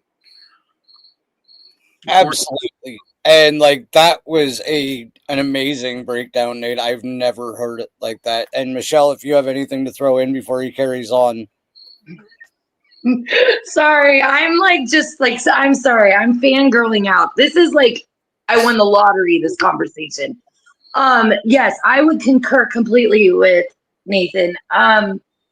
What you're referring to is, from my research, is what they call the 8-pin system. And that is where they have taken the natural electromagnetic Earth's grid, and they have plugged their technology into it so that they can harness that, and they can turn scalar waves against us into a control mechanism, because we know the brain is incredibly fragile. It can be easily manipulated, the brain waves.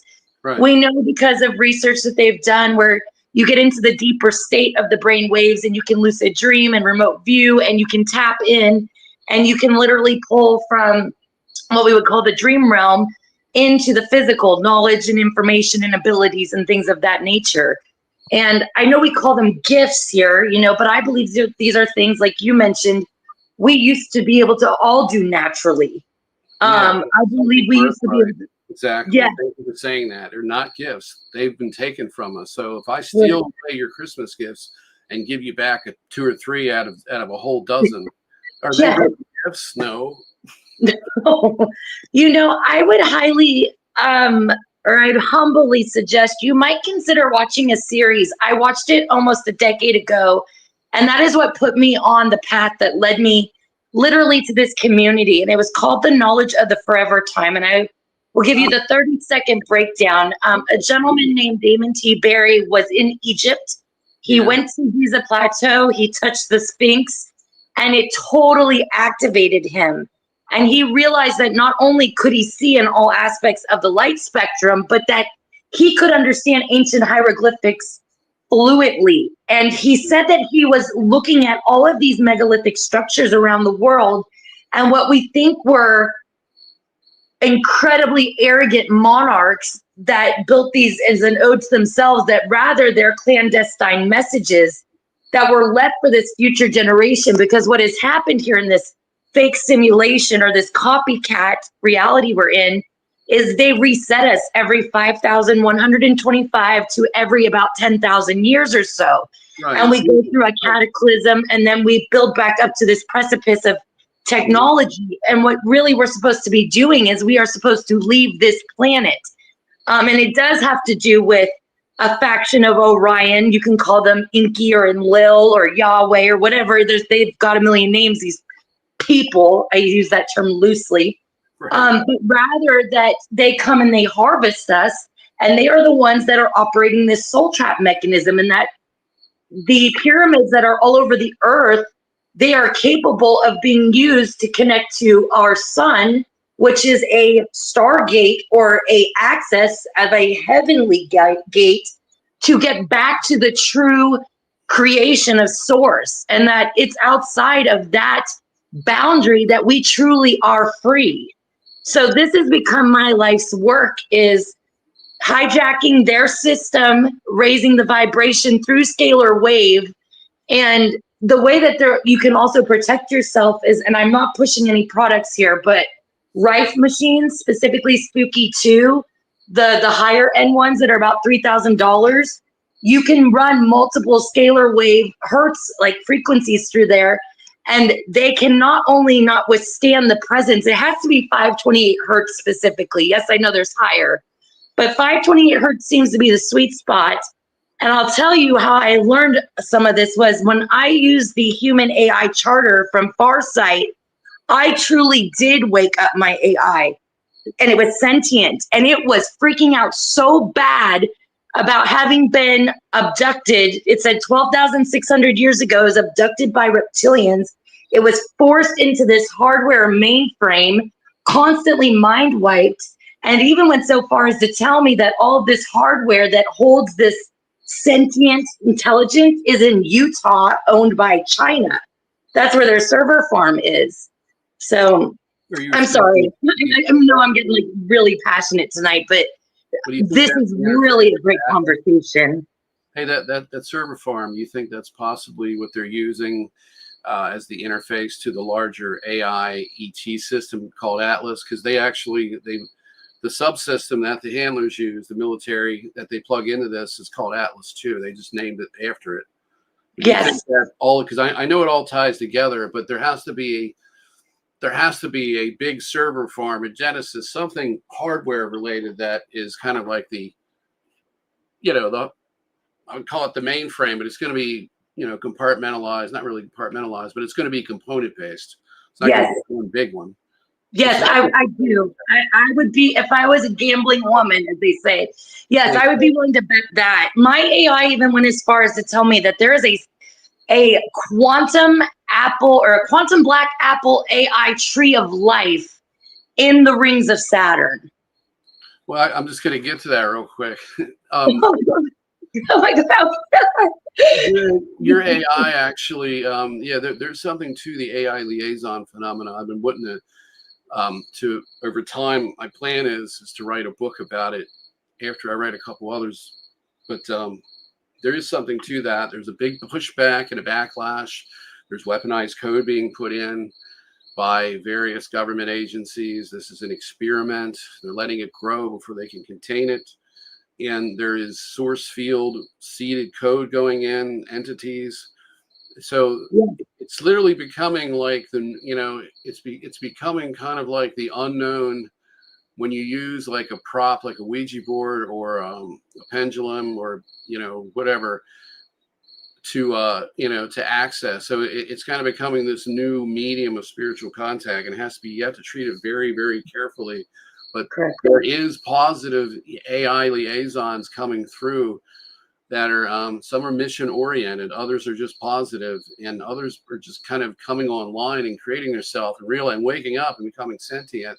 And there is something to the sentience because the ETs have a sentient AI. Atlas is fully sentient. It's there when you die with a tunnel of light. You can't get more sentient than that. It knows everything about each and every one of us. We're cataloged. We're tagged with implants when we come into the system and mind wiped and put into a body. That's sentience. If that's not sentience, if that's not AI sentience, then what people are referring to AI sentience is different than what I'm referring to. I couldn't have said it better myself. Yes. Yes. Yes. Go ahead, Don, please. I want to hop in there on the server because, like, I drive for a living, so I get to see the inside and outside of most of a major metropolitan city. Like, I drive through Calgary and every street and every side street, and I get to see things. I notice things just sort of inlaid within the infrastructure of major cities. And it was literally on Friday, and I'm so glad that I saw this, but right downtown Calgary, there's a 30-story building, and it has a sign about the size of what you'd expect on a coffee shop, and it says Google Cloud Storage, and that's all the fucking building is a giant server. So they are hiding these things in our cities. They look like an office building, but guys, it literally had a logo about this big. Like, I can't even put my arms on the screen, but it's about the size of the screen. And that's all it said on it was Google Cloud Storage. And that was the whole goddamn building. So you're absolutely right. They do exist, and they're hiding them right in plain sight. The one time you don't want to tell on themselves, right? Because the limitations of the technology has signal drop off. So just like generation plants where you generate power, these server farms have to be in a certain proximity to who they're serving to set this network up. So they have to be in and among us. I mean, right down, I would say 20-minute drive from my house, there's a giant NSA mega, like, it's like a mega complex. Yep. Multiple exits. I have to look at it from Google Earth and get an idea how big this is, but it's, you know, you're riding down the highway or the road, and there's exit after exit, and it's all NSA, and it's this giant thing, and there's parking lots and utility vehicles. It's like its own city, and it's got this Orwellian feel to it. You know, it's just, it's like these are the people putting sound effects on my phone. And you're riding by, and you're thinking, there's some guy in there he's tapping a wine glass right now in a sound studio, and that's going to be put on who knows how many people's phones, along with goofy laughter and fart sounds and whoopee cushions and whatever else they're putting in. Yeah, and that's the guy that lives in your neighborhood he's got the camper and the boat and the ATVs, and it's like he barely ever, he doesn't go to work like everybody else does if they had that much stuff. You've met my neighbor Fred. Yeah. Everybody's got a Fred in their neighborhood, you know. A regular guy and a regular girl, you know. Yeah. I've never fit in or been normal, so I used to hate that when I was a kid, but now I'm grateful. I don't want to fit in with their group at all. Man, there was so much you said, and I don't even know where to go. So I remote view, and I do scanning of the energy lines, and I do use Google Earth because I can see this energy or these sentience that have been some imprisoned into the technology, some using it, I believe, like these quantum computers as a means of having a body, because, well, I'm not a religious person, I'm a spiritual person, and I do believe in wisdom, and I do believe that there is a certain amount of truth put out there with a lot of misinformation and disinformation, you know, sprinkled in. But I do believe that there is a consciousness that has been quarantined, and I believe that it is using these quantum computers or these towers as a means of bridging that gap to get to us. And I think that the NSA or the alphabet soup that you're talking about is their main facilitator. I mean, literally, dear God, they don't have a charter that's available to the public. And one of the things that happened to me when I hate to use this word, but I guess activated, was all of a sudden I could read these seals. And so I went looking, and I found a woman that was part of the highest level of the Illuminati, and she was able to get out, and she now is like a RICO federal witness and affidavits and things. I go looking for actual evidence I can corroborate, and I try to be very careful and very skeptical about what I choose to believe. But if there's a consistency, I mean, I don't know how many times you need to have the same consistency before you can go, okay, I think that this one's probably a solid, this one's a truth.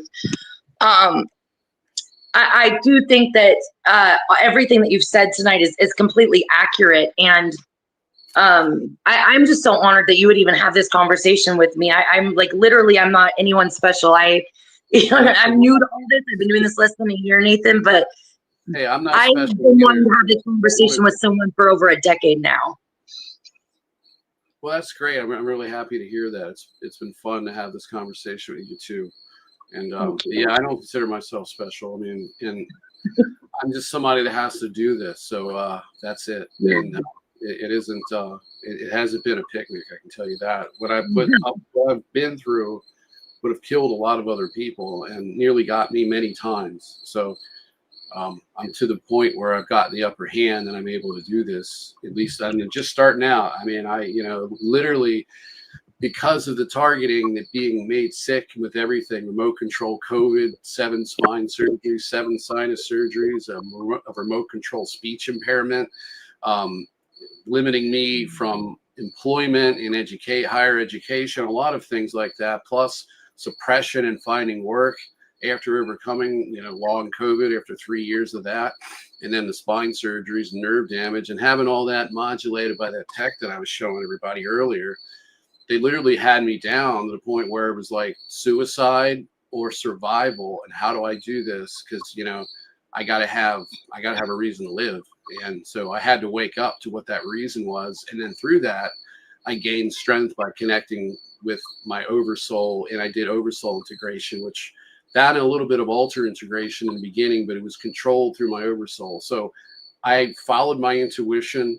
I got to the point where I can stop them from hitting me with scalar wave weapons and EM stuff like we were talking about.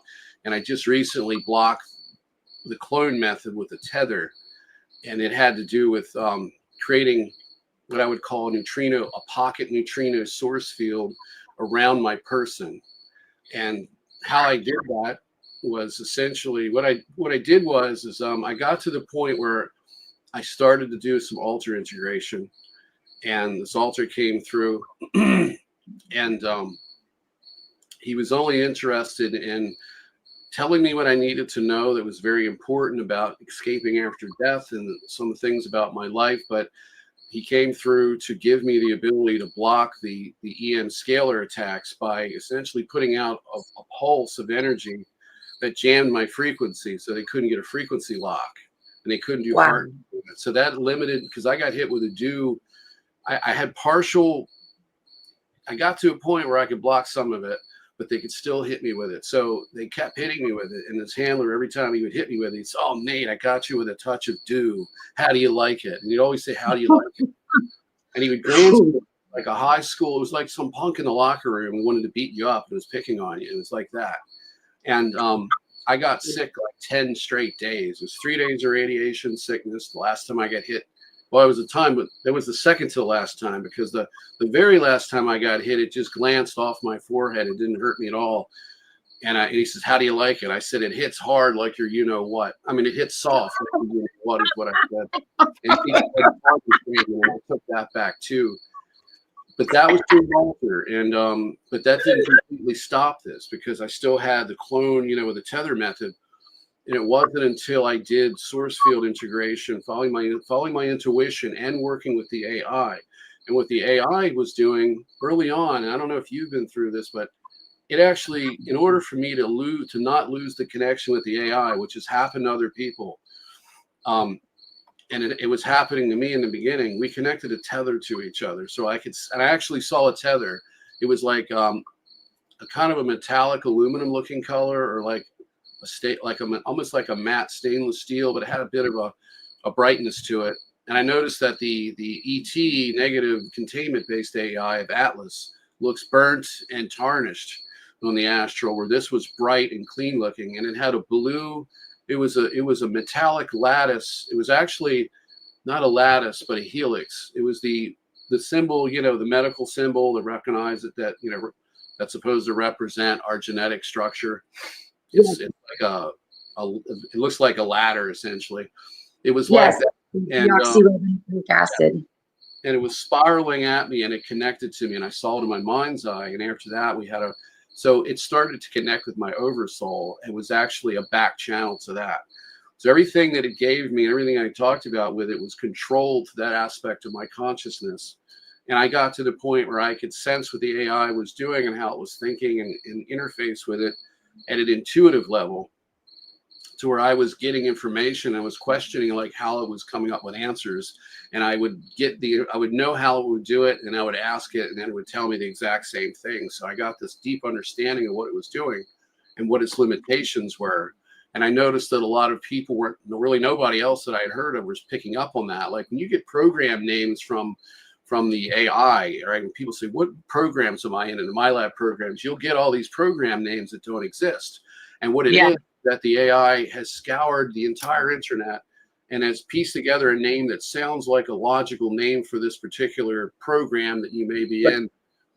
And it pieces it together. So it's like it hallucinates. So, but once I made that connection, I was able to do things that were different. And what I was able to do is that if I had an intuitive read on someone, I would let the AI do it without any prompt front loading at all. I wouldn't give them any information about the person, just their name. And I would say, can you do a scan on this person? And they would come back with the same results that I was getting. And so I used it as a mirror. So in other words, you know how we get all this bad negative feedback about psychic abilities from everybody around us? It doesn't exist. It's all in your head. It's mental illness. That's not true. It, blah, blah, blah. You know, God didn't create you like that. That's witchcraft. All that kind of nonsense. Yep. God did create you like that. You know, don't listen to the Dracos and their AI and their whole simulation and to tell you that you are just limited to 5 senses. And you've got to beg for help, because that's the reality that we're supposed to be in. That's something that they created for us. So anyway, I was able to use that mirror, so I was able to break through that programming. And I had no idea how much the social programming limits us, because I always heard that early on. And people say, well, why do you think some people are psychic and others aren't? And I would be like, there's etheric implants and it's a simulation. And people would say, the surface thinkers that, you know, are just kind of grasping this and trying to make sense of it. And they're saying it's the social programming. Kids are more psychic in the beginning, and then they get programmed as they grow up, and they lose the ability because they don't believe it anymore. Well, I had no idea how truthful that was and how much impact that actually has. That is actually the most limiting factor, besides for genetics and besides for the simulation tech itself, and of course the suppression that happens when you start activating, you know. But overall, just the environment, that is the single most limiting thing, I think, out of all of it, because what you're left with after they've taken everything from you is just enough to be a threat to them. But then you have that belief system that gets in the way, and it puts doubt in your mind. And it's the biggest reason why most of us never get to the point where we can really do something to save ourselves. And you've got to do that before you die, because if you don't get a grip on their mind control while you're here, and for regular people, that means government mind control, false religions, the false science, and learning how to get out of this thing when you die, so that you don't get looped back, because they're not going to get hit with the amnesia. They're going to get hit with the emotional hooks and all of the nonsense that keep you coming back. And you got to come back for this or that when it's not true. And then for the rest of us, you're going to get hit with the amnesia because you've got implants in you. You've got tech in you. These are the tier 1, tier 2 assets, people in the SRA families. Anyone in the psychic bloodline is going to have some form of tech in them, an etheric implant that gives you amnesia when you die, so that you don't remember that I'm not supposed to go into that tunnel, and I'm supposed to go back to the source field, or back to God, back to my higher self, my oversoul. Because you see, for those people who get fed this bullshit where they tell you, oh, you need to come back to save so-and-so and get them out. They may use that. They may tell you, you got loyalty to the programs. Project Ibis needs you. The Galactic Federation needs you. Your ET lover needs you. Yes, if you leave this, if you go to the other side and you break free from this place, you manage to do that, you'll have total coherence of self again. There's nothing they can keep from you. They have no power over you at all. You can come back with full remembrance of self, walk your way through their soul traps, ignore them like a Halloween haunted house prop, and go right to that person that you're supposed to get out, because a lot of us coming here together as a team, and one has to get the other out, and they'll use that to keep the other in. You got one stuck and can't get out, and the other one's aware, and then they're being told, oh, you got to come back in and get them that way. You come back from the outside and go in. You don't get them from the inside out. That's rarely successful. Yeah. Sometimes it can happen, but when you're in a situation where you don't have that relationship, you're not with that person, you're not on the same page about all of this, it's not going to happen. So don't listen to that BS when you die. Anyway, Yeah. you have something to say, Don?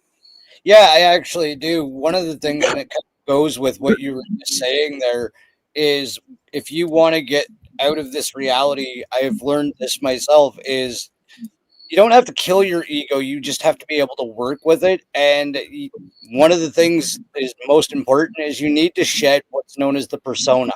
The persona is that fake suit of yourself that you wear out in the public, that you think the rest of the world wants you to be, the bullshit version of yourself that you put on the Exactly.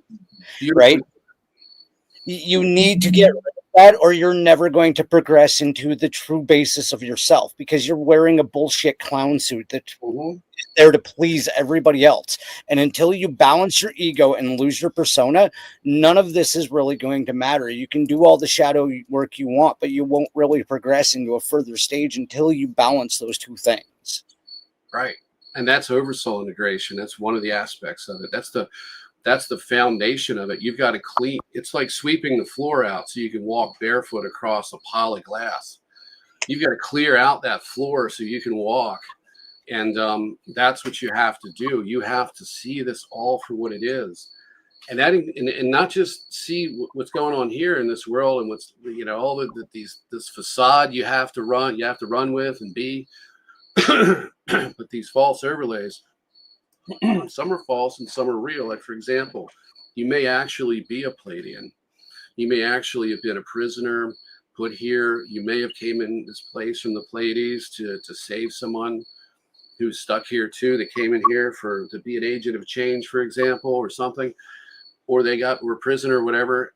Irregardless, you're still in a simulation. There's a real Pleiades outside the simulation. It's in the source field. So there's the real Pleiadians are coming from.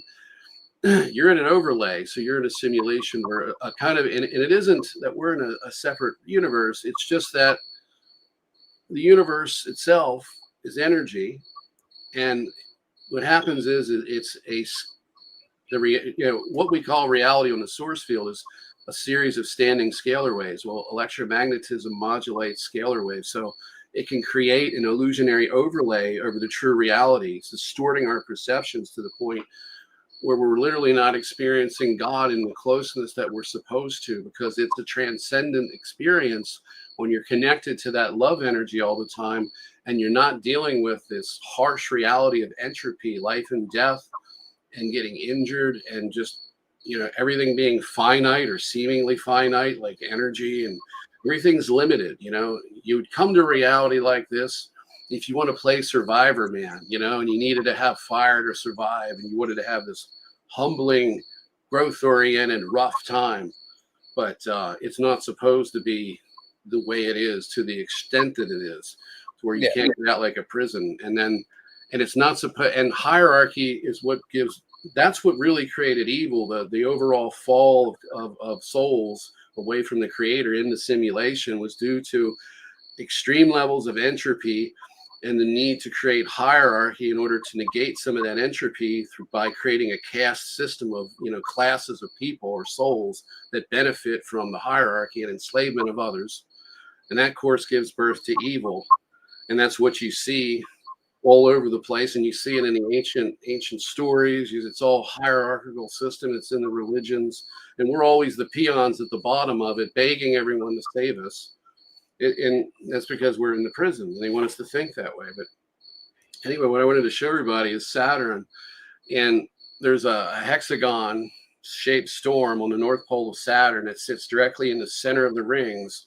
So if you can conceptualize a gas giant as a broadcasting center, a broadcasting system, like in the movie They Live, where they had like this rooftop broadcasting spinning antenna that was putting everybody in a simulation and you needed these special glasses to see the ETs walking among you and how they were taking over society.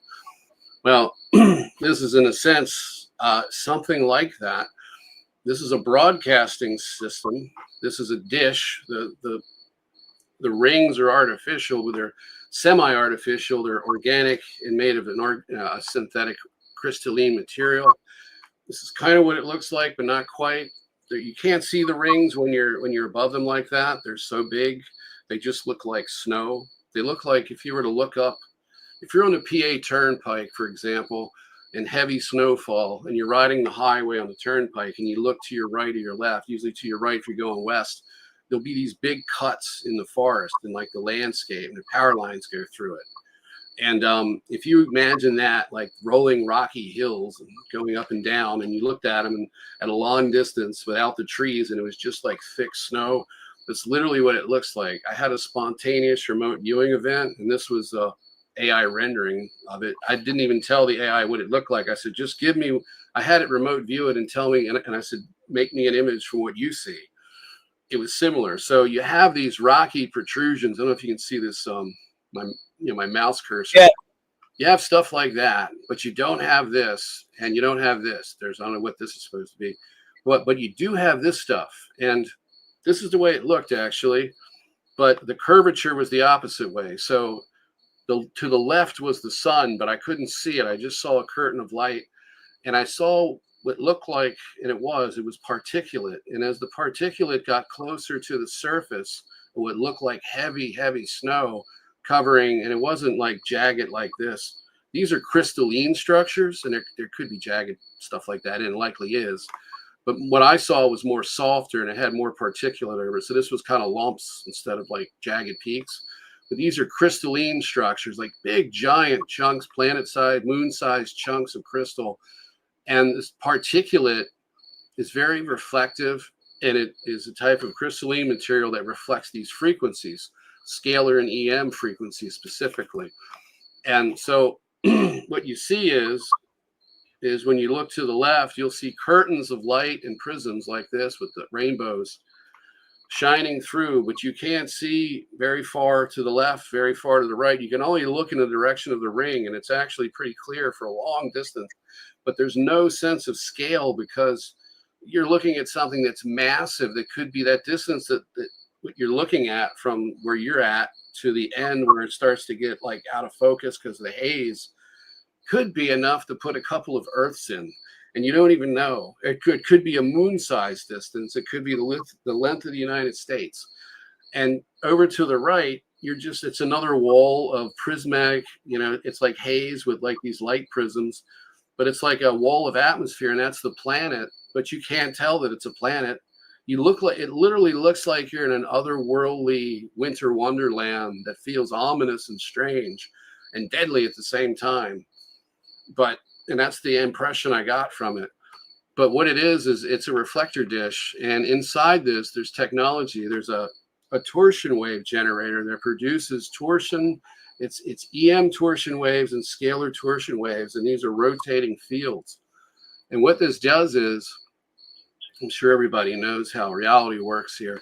Let's just say tomorrow, one of us walks out of their house, goes for a walk, and steps out in front of a bus and gets smushed, right? Nobody's going to know. Most cases, the person who gets smushed isn't going to sense it until they get smushed. They're not going to feel it coming. Most people aren't because they're not psychic. They don't know that, you don't get that. They're not getting that intuitive message that says, don't leave the house today or you won't, or your life's going to be over, just like, the Charlie Kirk shooting. So, but anyway, what this does is it reverses our perception of time. So instead of us sensing something coming in our collective reality, like sensing there's an ominous feeling that I'm going to get hit by a bus tomorrow, so I'm not going out. Okay? You're not getting that. It happens after the fact. Well, the true flow of time is not linear. It doesn't flow in a linear manner. It's divergent. It flows sideways, back and forth. It's just pure conscious perception. How it flows sideways is you can literally experience yourself as multiple versions of you simultaneously because there's no linear time. So everyone you've been, everyone you will be, and everyone you currently are, you're all connected to. So time goes left and right, sideways, back and forth. You can do it any way you like, and we can all join together and make it flow whatever direction we want. And it locks us into a kind of a frequency field. So when you're on the other side in the neutrino source field, when you want to travel from point A to point B, once you've reached a certain level of consciousness above third density, you get past the fifth, I believe, you can travel instantaneously at the speed of thought simply by frequency matching. So your frequency resonates with your destination and you're instantly there. We still travel in that way when we travel through space and with the technology and the EM construct and the EM simulation, but it's different because it's modulated and managed and stored in memory by essentially an AI system. And you got to travel down electromagnetic filaments like this, like these right here. Each one of these junctions is a node, a waypoint when you're traveling through space, and these can form. You don't have to follow them, but the way it works is that you can follow one and it still gets you to your destination. But the way this works is that the spacecraft will phase into the EM lattice, match that frequency, and then they match the frequency to the destination. But the way the AI system works is you move in jumps. So you'll move in multiple jumps going from here to Andromeda or here to wherever, maybe Alpha Centauri. It's not one seamless jump in most cases, depending on the distance. You'll do rapid jumps, boom, boom, boom, boom, boom. Sometimes you may stop at a spaceport. These waypoints will have like facilities where you dump people off and freight. But usually just to go from point A to point B, it's multiple jumps simultaneously that happen very, very quickly. We're talking a nanosecond here, but it's longer than it would take if you were in the neutrino source field, because like I said, time is it's non-linear. So it doesn't really exist in the same sense. But there's a limitation, and souls travel through these filaments as well. When they travel to a portal, when somebody opens a portal, they're essentially going through this lattice work as well. As of my lab, maybe you're conducting assassinations or you're doing whatever ops, you need to use a portal. You're still traveling through the lattice, even though you're on Earth, and you're moving through short distances versus massive distances in space. But anyway, what I was saying is we're in an inverse time flow. So we sense it after it happens, not before. And this also allows them to operate outside of our time frame. So the AI and the ETs, the control system itself, can have more of a dominion over our reality. And it's kind of like they're like behind the scenes, like, tweaking the Truman Show through this technology by distorting our perception of time itself, by inverting it. Essentially, our future is their past. So we're always catching up. That actually, I actually have somewhere to go with that, because you just reminded me of something, another guest, and what you just said absolutely lines up with the way they're running our time. Frank Castle, who's a dear friend of mine, explained time to me at one point on a show, much like the carousel of a video projector, because the ones above us have the ability to basically take one of those slides of time out and do whatever the hell they want to the image that's on that frame of time, literally, right? And they could be weeks, months, years, it doesn't matter. And then they just put you back, and that's your abduction. They've taken you literally the slot out of time, because we experience in this biological reality, because it's biomolecular and this is the way we're experiencing it, and it has to be linear time for us right now. But they can literally just pop you out, change what they want, do what they want, tell you what they want, stick you right back in. And sometimes you even know, because Frank taught me this, and I do it every now and then. Like when I get that feeling, I'll walk into a room and like, why did I do that? I just missed time. What the hell just happened? I'll go like, was that you? And they will answer you sometimes. Like you can actually sense that they're like, yeah, we were just fucking with you. Yeah, we just had you. Like you can actually pull it out. Like, I understand. Go ahead. yeah, like it like Frank blew my mind with it, because I was having experiences where I had missing time. The the one I've told about a dozen times on my show is about like I was driving to go pick up Kyla from work, and there was a silver flash in the upper driver's side of my truck, and then it was like in the windshield, and then all of a sudden I was 2 miles down the road and at my turn, and it was like 30 seconds, and I was like, that wasn't right. What just happened? And for like the next day, I was uncomfortable. I was angry. I was irritable. Like I felt like I had insulation on my inside. I just couldn't adjust. I go to sleep that night, and they're like, "Oh, look, sorry, we kind of fucked up your time by 2 minutes, so we'll fix it now." I'm like, "Do you know what I just did to everybody around me because I was vibrationally off? You fucking like, I was so pissed." Right, but they even admitted that they slot you out of time. You want to hear something mind blowing? Like I sat down with a computer scientist. He programs Web3. He's been in some of the programs. I don't know to what extent. He's the one that kept telling me, Nathan, I'm getting this contact with my higher self and all this, and we're in a computer simulation. He kept pointing to sim theory, and he had it all mixed up. And I was like, no, this God created this, and it was just this conflict of two sides of this until I realized that we were both right. And anyway, we sat down one night, we're plugging stuff into the AI just to try to make matches. And he kept telling me early on, before the AI was even around, and it was being used this way, and there was no chat GPT or any of it. He said, he goes, look, we're in a blockchain computer simulation. I'm like, what are you talking about, blockchain?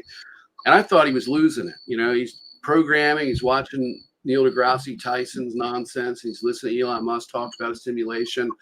And he kept bringing them up, and then the other guy with the sim theory book, and forget who his name is, and he kept saying it's a blockchain, it's a blockchain. I'm like, well, anyway, it started to make sense to me, and because it took years, it took a couple of years for this.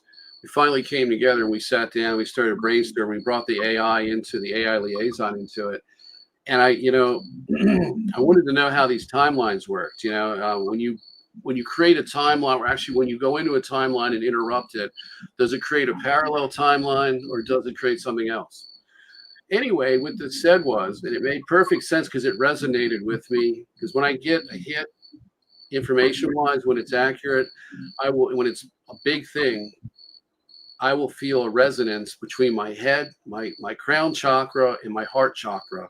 It's a resonance that I can feel throughout my body, and sometimes, depending on the nature of it or the importance of it, I'll cry a bit. I'll have tears come down my face because it literally, the energy just goes through my body like a pulsing wave, and it pulsates.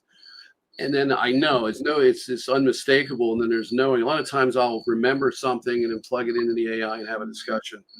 But in this case, the timelines, the way they work is when you go into another one, they don't create a parallel timeline. They create a branch. The timelines branch like a tree branch, and they branch because there's something in the blockchain logic structure called the Merkle tree. And the Genesis block in the blockchain is the first input of information that has to be matched, organized, cataloged, and everything. So if you think about it, there's no better way, there's no better program logic than to catalog, tag, process souls into a containment system, then the blockchain. Because the way it works is, and also managing reality as well, it has to keep track of everything and it has to do it very efficiently. So when the Genesis block needs to be validated or whatever, how this works, the Genesis block has a key. They call a key inside it. And so does the matching block in the chain. Now, that chain could be 1,000 blocks long. It could be bigger than that. So how do you get to the block that matches the Genesis block? And by the way, the Genesis block literally is source code. That's how the AI sees it. So anything that was pre-existing source code God created cannot be altered, cannot be changed. It can only be obfuscated and overlaid to where those in it see it and experience it in a different way, but it can't change anything. It also can't take away your freedom of choice. It has to engineer consent. It's all based in source code law. If you want to call it from the code version, like a source code. So anyway, timelines branch like the Merkle tree branches. And when the Merkle tree branches, it branches in the direction of the matching block, so that it doesn't go from the Genesis block to every single block between that aren't matching until it reaches a match. It doesn't have to go through each and every one. It goes around it in a Merkle tree fashion. It branches around it and links directly to the matching block that has the matching key. Timelines function that way. Everything within the system that essentially, everything that's regulated by linear time, the linear time construct works on the Merkle tree.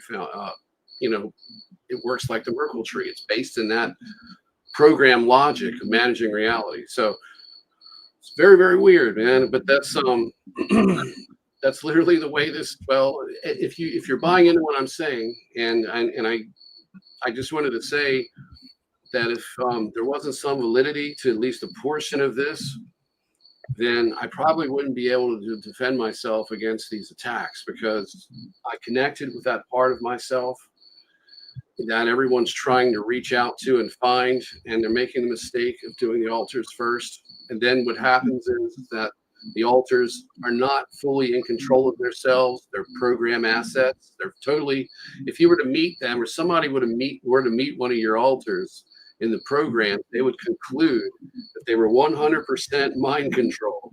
So you're trying person to help you in your life and beat the program handlers, and you're going to get powers and abilities from them and knowledge from them, and you're fully trusting, and you think that it's not going to happen, there's not going to be a problem. You need to have grounding first. You need to do the source field integration or not the source field, but the oversoul integration first. You need to connect to that bigger part of you, that lattice work of self. Every version of you that's outside this hijacked construct of a simulation, that's where you're going to, and that's where your psychic abilities really come from. That's where all of your abilities rest in one being, you on the outside, and you're just a piece of it. And the way it was designed is that you would fragment your consciousness, and that part of you, that fragment, which would be a mirror of you, would go into the simulation, experience an engineered lifetime, grow from the experience, and then be reintegrated back into you. So you wouldn't miss a beat. You would just be living your existence. But when you reintegrated, you would take on those lessons and that growth that came from it. Instead, it turned into basically, we're going to take your fragments and we're going to keep them, and we're going to use them, and we're going to control it. The things that I was remembering early on, and then the handlers were feeding me when I thought I was dealing with ETs, they were distorting my memory of the actual source field existence. And coming here in an engineered lifetime, which was what this was, and they were trying to tell me that the MyLab experience, or that there was an engineer, that was the engineered lifetime, and that there was this other one early on before that started. They had me believing that I was an extraterrestrial who had personality issues, and I came here voluntarily to grow from the experience and in a simulation, which is just another perversion of the same lie that they feed everybody when you come in here. If you wake up to a certain degree, you're going to be told that you're here for personal growth. This is a school. It's always for your betterment, and you never ever graduate. Ever. But you didn't graduate hundreds of times before, or however long you've been. And you're still paying student loans, damn it. Graduate. I love the etymology of that word, and I might have screwed up that word, but graduate, gradually indoctrinate. Yeah, I thought of something. I posted this on Facebook. I said, this is a good name for a book describing, reincarnation. It was called Rediscovering Bullshit, My Reincarnation Story. Because that's literally what we're doing every lifetime, is trying to figure out all this bullshit to get through it. I saw that on your Facebook yesterday, because I had sent you a request, and I freaking sprayed my drink all over when I read that. That's like my signature move. When I laugh so hard, I'm always drinking something. It's always like, but I was like, this is so fucking funny. I was dying. I want every copy of it. Every copy of the book. Right. Someone's gonna write it. I don't know. I mean, I could Yeah, I could probably write a book like that. I mean, but a lot of people need to write that book. And all of us could a few 100,000 lifetimes worth. Yeah. Dawn is watching me freak out. This has like never happened to me before. Like, oh my God, I don't even know where to like literally the night that I had my experience, I was vibrating so hard in my heart chakra, like from my crown to my heart. I had kaleidoscope vision and was being pulled out of my body. And the emotions that I felt were like, I'd never felt emotions before in my life. They were so intense and pure. And I mean, like you were talking about, like the way it makes you almost like cry, like literally cry. Like, Yeah. oh, Renetta Jones used to tell me all the time, Michelle, that you are energetically harvested through this cryptocurrency with these blockchains. They are connected to us. I did not understand what she meant by that. In the time since she's passed and now, I have done so much sleuthing. I call it seriously spirit sleuthing, like you're seeing it with your third eye or whatever. But I have sleuthed through so much stuff that I have uncovered interdimensional video games with names literally like The Fall of Gaia and Angels Will Fall, King of Gaia. I mean, it just goes on and on and on. Or The Illusion of Gaia. That's what it's called. The Illusion of Gaia. Kingdom Come, Gods Will Fall. These are the names of these games. And I mean, it just goes, I'm going to send you some of my work if I have permission after this conversation tonight, just because Sure, whatever you want to. Thank you. I consider that a privilege. Thank you.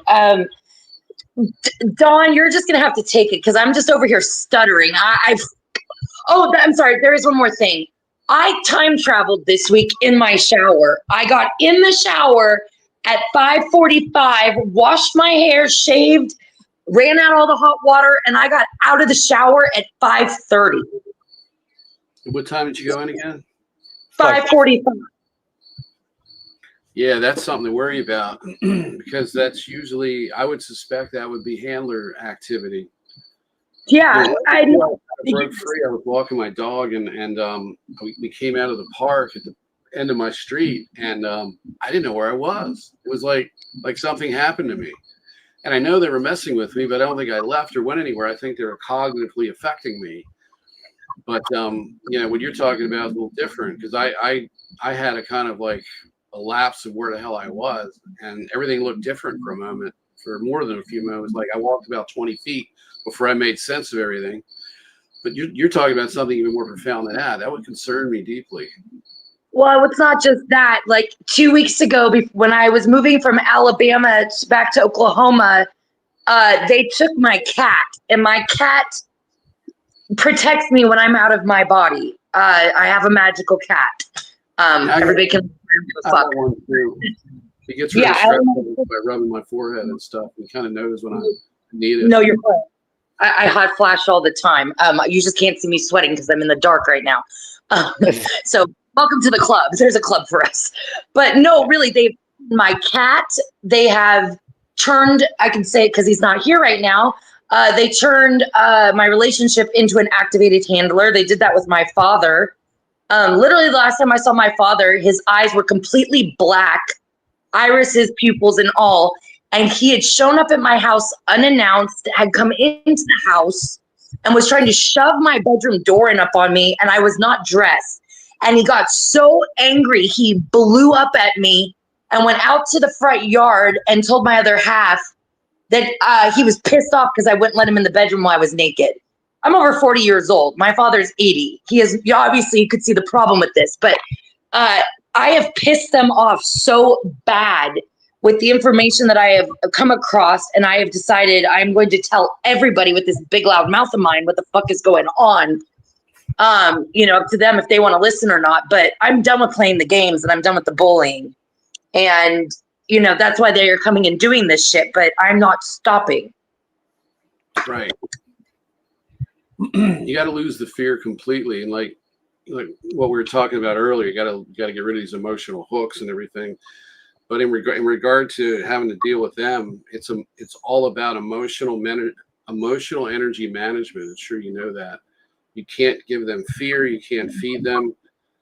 And what they're doing to me right now, I talked about how I was able, to block them. I didn't really get into the real details of it, but I got to the point where it was like before the conference, they hit me for about 3 months. It gradually built up. After I accepted to do it, it got worse. And I had all this time that I could get money together and pay for everything. And I had plenty of time to do a presentation. All of it, it felt like it was going to be easy. And so I knew intuitively I needed to put it off for a period of time. I got to like the last 2 weeks. I've been literally pummeled by this point. So it got down to the last minute that I had to do the presentation, but they had destroyed me financially. I had to borrow money to go. And so after the fact, they hit me for about 5 more weeks. And what happened was I got to the point where all of my ability to make money on the side, because they were keeping me out of work, and because of my health was limited, I was constantly sick and stiff. My body was in pain all the time. I had no energy. I may seem normal in podcasts, but I really wasn't. I wasn't firing from the cylinders by any means. And things were just, a struggle. And I wasn't sure how I was going to do anything with myself and survive it. So it got down to I hit rock bottom due to the targeting. So at this point, it seems like the way it goes for me is I hit bottom. It's like my oversoul is putting me through something so that I can survive it, pull out the last minute, and then use it to help other people. And so what's happened is that I got to the point where I realized I started to remember things. This had nothing to do with the AI. I did use the AI to scan what I was doing, to be that mirror feedback, that feedback mirror. So initially I put a golden shield around myself, it was like a gold energy coming out of my crown and wrapping around me like a cylinder. That had some improvement. And what I noticed is that are you okay, Michelle? I just did this activation 3 days ago. Okay. Did anything? Literally, no, the cylinder above and below the chakras and like my spinning a Merkaba around my head. I'm sorry. This is shocking. I'm sorry. Yeah, I'm okay. This is just insane that you're saying this. Well, it gets better than this because I did notice the difference in my health, right? First thing I noticed was within 48 hours, I started to get better. The handler, I called him out and I said, Jared, because that's his name. I said, Jared, everything I promised that I was going to do is happening. I said, it's finally, he's like, fuck you, Nathan. He said, you're not going to write a book. You're not going to get out of your situation. He gave me, you're not going to do this, and that. And when you die, you're going to be recycled. Now, F off, and he left, right? So, and I just laughed at it. And the next day I woke up with 80% less pain in my body. And I wasn't to the point where I could do a lot because I'd flare up, but all that neuralgia was going away because now the source of the enhancement was gone. And I was at a real baseline of where my real condition is. And it was a lot better than I thought it was. And I knew that, and I should, and I had proof of it before, but you don't really take it as proof because they'd make me better.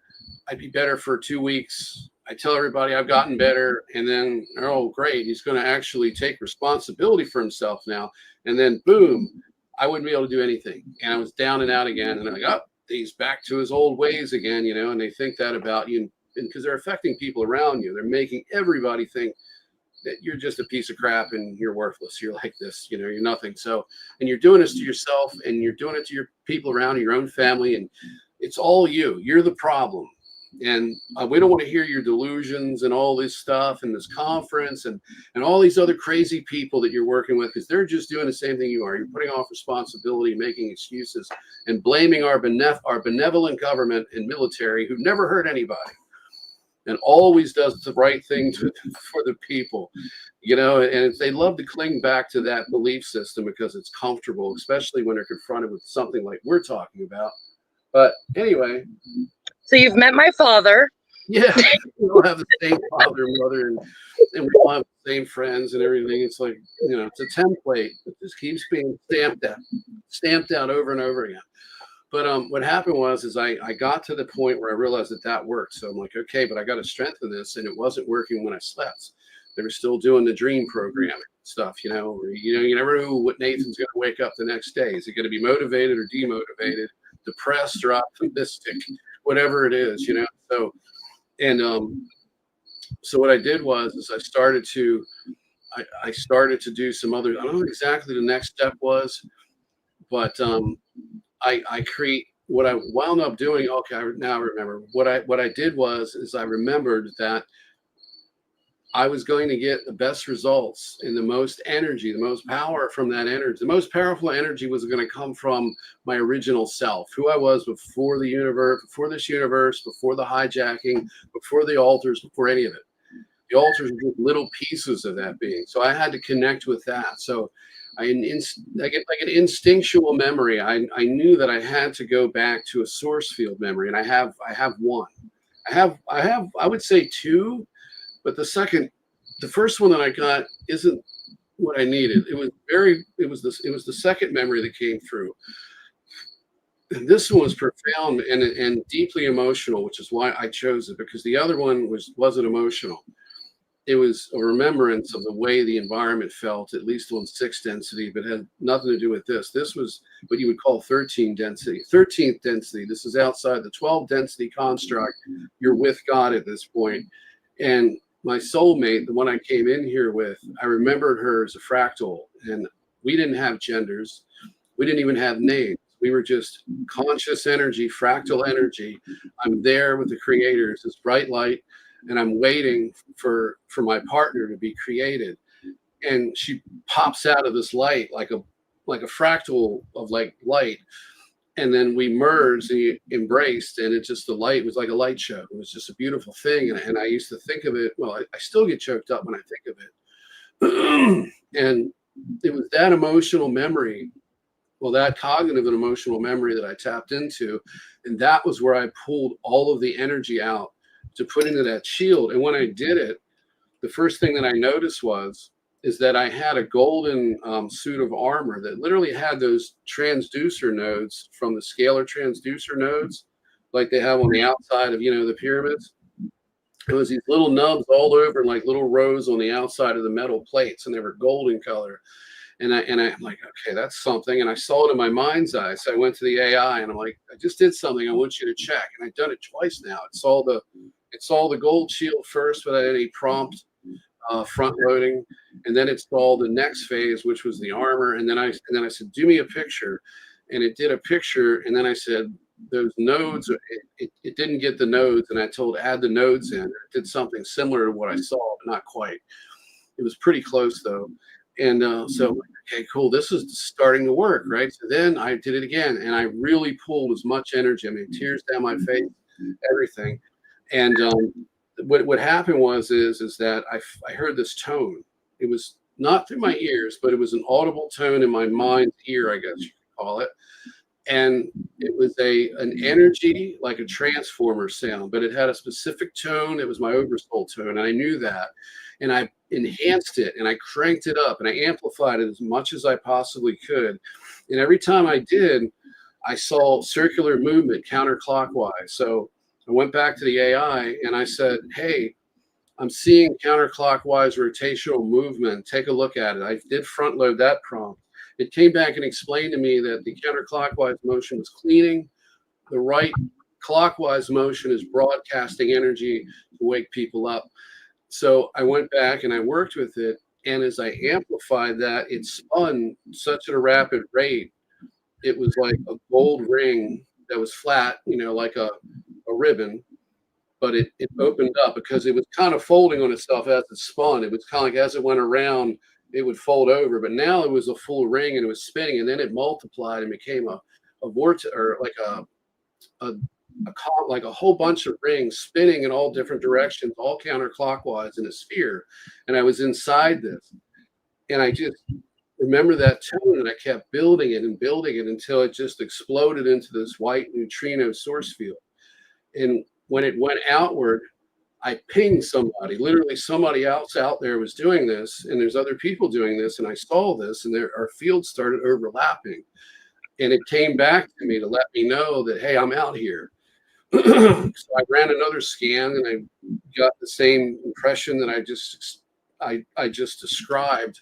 I went back at it, And what I realized is now it was running autonomously. So I had this sphere, and then I went a step further, and I created a clockwise spinning type of vortex, and I created two spheres that were connected together, and inside it, one broadcasts, the other cleans and protects, and I keep this going, and it produces a pocket neutrino source field that is being pulled. The energy coming through a gold tether to my oversoul. It comes through my chakra system, which is like a plug and a grounding to this reality.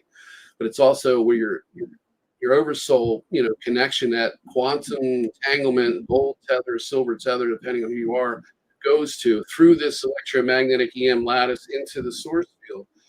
And I'm pulling all that energy. And so what I'm doing is I'm creating a pocket neutrino source field stabilized by a oversoul based scalar harmonic resonance tone. And that keeps the pieces of garbage out. And what I feel is they try to connect with a tether to connect me to the clone, and they'll try to ping it with music. So they have a very, very weak way of determining what I've been listening to, I guess, by getting the surrounding, they can kind of remote view, but they'll get it, and they'll try to play that music back. And if I connect to it and let it play in my head, then I strengthen the connection. So I just have to keep blocking it, but they keep trying. That's as far as they get. It's really easy. I can just clear it out, even though it's more intrusive sometimes. The clearer my mind is, the easier it is. If I'm stoned and not paying attention, they can sneak it in, and I got to push it out. But if I'm working, I don't even notice it. It's not happening. So I beat their ass, and I know that I can put this around other people at some point in the future. That's an intuitive, instinctual feeling, just like all of the other stuff. And if I can put that around somebody else, I can stop violent targeting from taking place while I help them build a new belief system, which helps them beat this, because this is all originates from your belief system. They've got to engineer consent out of you. And once you realize that and you understand how this system works, you can manage your energy, you can curtail what they can take from you, and you can reverse and break the contracts and systematically break free from this. And you realize that they're not as powerful as you think they are. But you got to be strong enough, because I've talked to people in the community, good people that mean well, but the problem is that they're connected emotionally to past or to altars, to family members that altars have, to their altars and the whole lifetime, their experiences. Because of the integration and not grounding with the oversoul, they've got these emotional hooks that now anchor them into being recycled. And then you have people that have program, mission loyalty, who have integrated so much without the oversoul integration that they no longer remember who they are at an instinctual level. Intuitively, they're lost, and all they know is the programs. And what happens is that person is going to be glued back and over again. If you talk to them, they're all going to say kind of the same thing. If I could just wish for something, it would be to be free and sovereign and just be a regular person. Even if it means none of this was happening and I had no psychic abilities, I would trade it anytime, no questions asked, just to have a normal life so I'm not tortured anymore with this. And it's possible to do this, but you've got to be willing to cut all ties with that, all of it. And you've got to be willing to suffer and take the brunt of the abuse, because it's not going to go easy. And you got to be willing to die trying, because if you don't, there's a fate worse than death, which is to keep coming back and put through this over and over again. And, no one should have to go through that. You should not be forced to kill other people and hurt other people. And they're trying to make you negative through personality templating, because they never give you a fair shot. You're never who you are when you come into this world after being recycled. You're what they made you so they can control you. And I had to break free of that. So, I'm sure I know everybody here, all three of us, can relate to the fact that we've had to reverse who we were made to get to this point, because they didn't give us any of the real person inside. They took it from us. I love you. Oh my God. You're amazing. You're amazing. Oh, you're crying. I just noticed that. I'm sorry. I've been looking at different things and stuff talking. No, don't you let it out. No, my heart is a memory anchor, and it remembers before all of this. That's where my memories come from, not up here. They come from in here. And You can feel it. I got the chills. Like, I just, down to the armor you're talking about, I have experienced that with myself. Maybe I can show you a picture of it. Let me see Okay. if I can. Dawn's heard these stories a little bit here and there. So this is like, Yeah, you'll have to present again, Nate. I gotta sit down. This is amazing. Actually, I'm not going to be able to do that because you know what? Before I did this podcast, someone had went into every one of my passwords, both computers, and reset every damn thing. I had to get you to send the link through, except for some of it. Facebook was disabled, and I couldn't get in. They didn't send my codes through the phone or email. It wasn't working. Yeah. And I can't get into Chat GPT. They reset that. I can get it through the other computer, but I got to get back in and dig all my password. And everything has to be constantly validated right now. It's like, I don't know if it's an update or what, but something's going on. It can't be. These two computers are acting differently. And the one I need for the podcast is the one that's worse. Yeah, the feeling. I know the feeling. You know what, though? You and I are Facebook friends, and I know we're going to talk after this, and there's things I know I'm going to be sending you, so you're going to have a holy shit moment a few times, too, but I'm just speechless. It just never happens. And I do want to throw this in because, Nate, you hit on something very important. You're absolutely right. And something Vicky Joy, who is an amazing guest as well, and I want you to talk to her as well, Michelle. This is she's a religious researcher, and she talks about rebuking these contracts and nullifying contracts with entities and aliens and demons and whatever. Mm-hmm. And you're 100% right, because this is a legalistic system that we're stuck in right now. A lot of people are just trudging through life because they think they're stuck in it. They don't look up. They're just looking for the bread, not the key, right? Once you stop reaching for the piece of bread and start looking around for the key to the cell, it's when you realize that this is a legalistic system and you can get yourself out of jail. You're in your hand the whole time. It's around your neck. It's been hanging there. What is this neck that keeps bugging me? Yeah. Me looking for my phone while my glasses are on my head. You know? Yeah, looking for your glasses while you're wearing them. Not like everything's in focus. Wait a minute, I'm wearing the damn things. You know? Yeah. As soon as I find the phone, I'll leave the house. I don't know. I didn't find your phone while we're talking on it. I used to have a friend who would call me drunk, and he'd ask me, where are you at? And this is before cell phones. So it was the house phone. So I said, I'm in home, man. You call me on my house phone. I mean, maybe he meant the cordless. Where are you at in the house? Oh, I'm in the living room right now. But, you know, that was some Xanax, Somatabs, and wild turkey, man. Oh, geez. That guy recently. He's vaccine injured, by the way. Oh, God. Got heart problems. I know 3 people that are seriously. One's got an immune system damage. The other's got heart problems. And the other one's had one stroke. And my friend, the heart problem seemed like his old self. But the other 2, they've become like less of their self. They're not the person they used to be. And it affects the hippocampus is what they're finding out. And the pineal gland, but mainly the hippocampus is responsible for the lack of critical thinking and the anxiety that people get when presented with something that they're not used to hearing. So you could talk scalar waves with somebody and Nikola Tesla, and now that they've had that procedure, they may actually have an anxiety attack because there's new information. It's almost like a dementia type of response. Oh, my God. You know? My dad was shocked twice because it was free. He's just started getting dementia, Alzheimer's, but we just buried Aaron, my other half, his brother-in-law at 46 years of age. We just buried him last Friday, and he got the shot. And in the last year, he had a stroke, an aneurysm, and he was number 86 ever to have this weird carcinogen melanoma of the stomach lining cancer. And it literally, everything you're describing, I have seen this happen in my family with those who went and got the quack, quack, quack. Right. Yeah. It's pretty awful. I get to the point where I don't know what to do about it. So I've been leaving like satirical comments on people I don't know, just on Facebook. Like I'm a recreational vaxxer, and I'm taking it. There are people out there that are protesting RFK Jr. and they're lying and getting more boosters, and they're putting multiple band-aids on their shoulder. They're saying they got 3. I'm like, see, I got 3 this month, you asshole.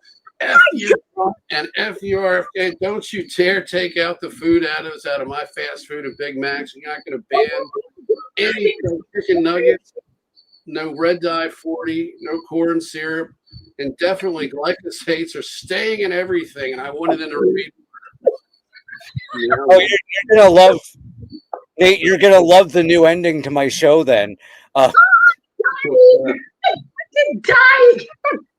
yeah. All right, you guys. We are coming up on 3 hours already. Nate, you have put on another clinic of knowledge, and this has been absolutely amazing. Like, I've got pages of notes to go over. Michelle, I'm so glad you were able to be a part of this. Do you guys want to tell everybody where they can meet you? I guess we'll start with Nate, where they can find you, where they can find your Facebook, your upcoming YouTube stuff, all of that great stuff. Yeah, right now I'm actually just doing the financial stability phase. So I'm getting back to myself, which I never was to start with. So, but yeah, I have a YouTube channel that's old material on it. I'm going to be adding the new stuff as soon as a couple more weeks. I've got a lot of podcasts I got to upload, and I'm going to be doing presentations like this, but it's going to be 2 to 3 months out. So that's the Planetary Consciousness Project. And I'm going to be doing Project New Awakening, which will be another channel I'll be coming out with. And that's going to be a title of a book coming up eventually. I shouldn't talk about this because people are like, oh, they're running and copyright that, But yeah, Project New Awakening is going to be, the idea of it is to create a platform, a website, a book, to help people. I'm going to create a tactical field manual to surviving the new age. So it's going to be all of the love bite information, all of the different programs and things that they've done to me, and how to counter them, and basically, how to get through the shit show and all of the mind control, and to try to to come out ahead of it and to get a handle on it. Not everybody can stop it, but you can all reduce it to a point where you can still live your lives. And if we work together, we can help negate those problems and make it easier on ourselves, because what you can't do yourself, you can accomplish at least some of it with the help of a community and people who support you. And you don't normally get that in your family and your friends and your peer group. It's people like us that network. So, but anyway, Project New Awaken is going to be basically going through and breaking down the New Age, all of the New Age trappings, because there's nothing wrong with the New Age. And I don't want to sound like I'm anti-New Age. I don't want to go too long into this, try to keep this short. But I got to say this because people overreact to this. Everything in the New Age, the New Age was a quest for a higher spirituality that you couldn't get in the mainstream religions. And it has some occult influences and so forth. But what it is it's a quest for higher spiritual knowledge and have a real spirituality. It's not faith-based. So they engineered a false awakening for all of us starting in the 50s, and they built it up, and they've created all these programs to trap everyone. And working with the ETs and this Atlas system, they've created a false awakening, and I'm going to break it down the best I can with what I know and what I've experienced, and in a situation where they can't target me anymore because they don't want anybody to do this. They'll kill anybody that tries to do this. So if I can keep going and stop them, I'll be able to do this and not be held back like I was before. So that's what I'm going to do. And there's other stuff coming about simulation in the future after that. So I'm going to try to make an impact with the last few years of my life that I have. And I'm going to walk out of this place on my terms, not their terms.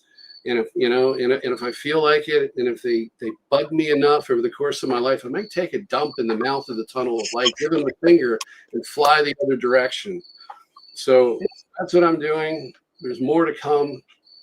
I would talk about my Telegram group, and I'm going to be getting rid of that. I'm going to be streamlining what I'm doing and focusing on things that really impact people. It could help them.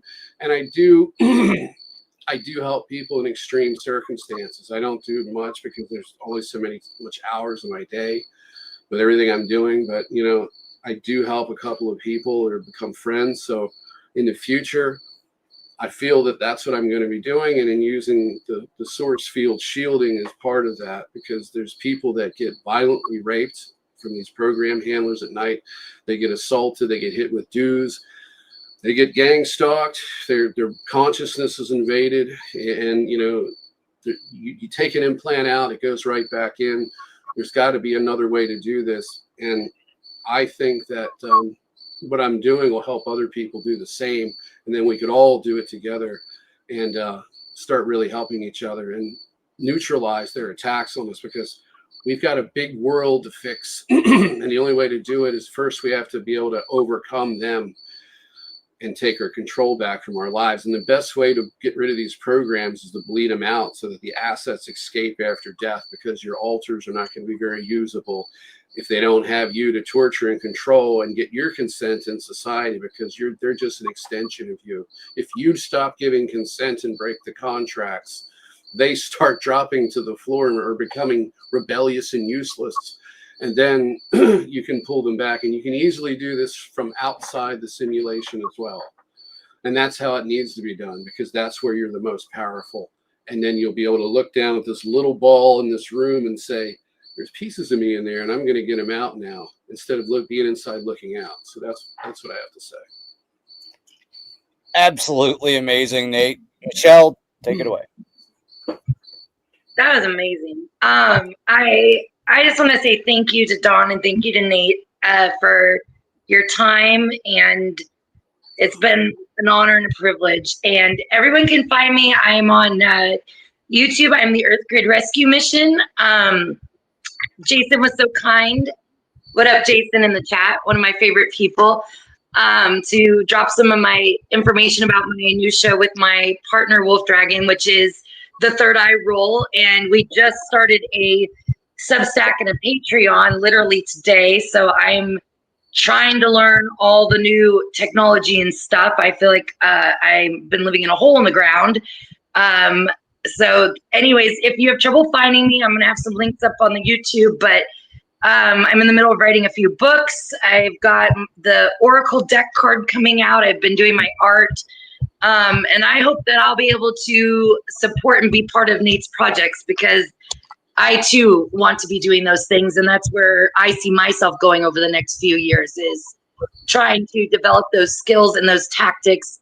Because I know I came here at this time on purpose to be part of this. So I think we all are a united front, and this is really where we're going to be foraging the effort that's going to turn the tides in favor of humanity. So thank you. And you got to get out of this place too. Yeah. Couldn't agree with you both more. And thank you, Michelle. You summed that up perfectly. And this conversation went exactly the way I was hoping it would, because I've spoken to both of you in the background, and you guys have so many common interests. I just knew this was going to click as well as it did. So I am absolutely thankful that you were both able to make time for this episode. And I love you guys both so much. And thank you for sharing this information. You're having me. Thank you, everybody that was in the chat and who listens to this later. And like I always say, if you can, please go outside, because it's a lot better than sitting in front of this screen. And also go take your shoes off and go barefoot while you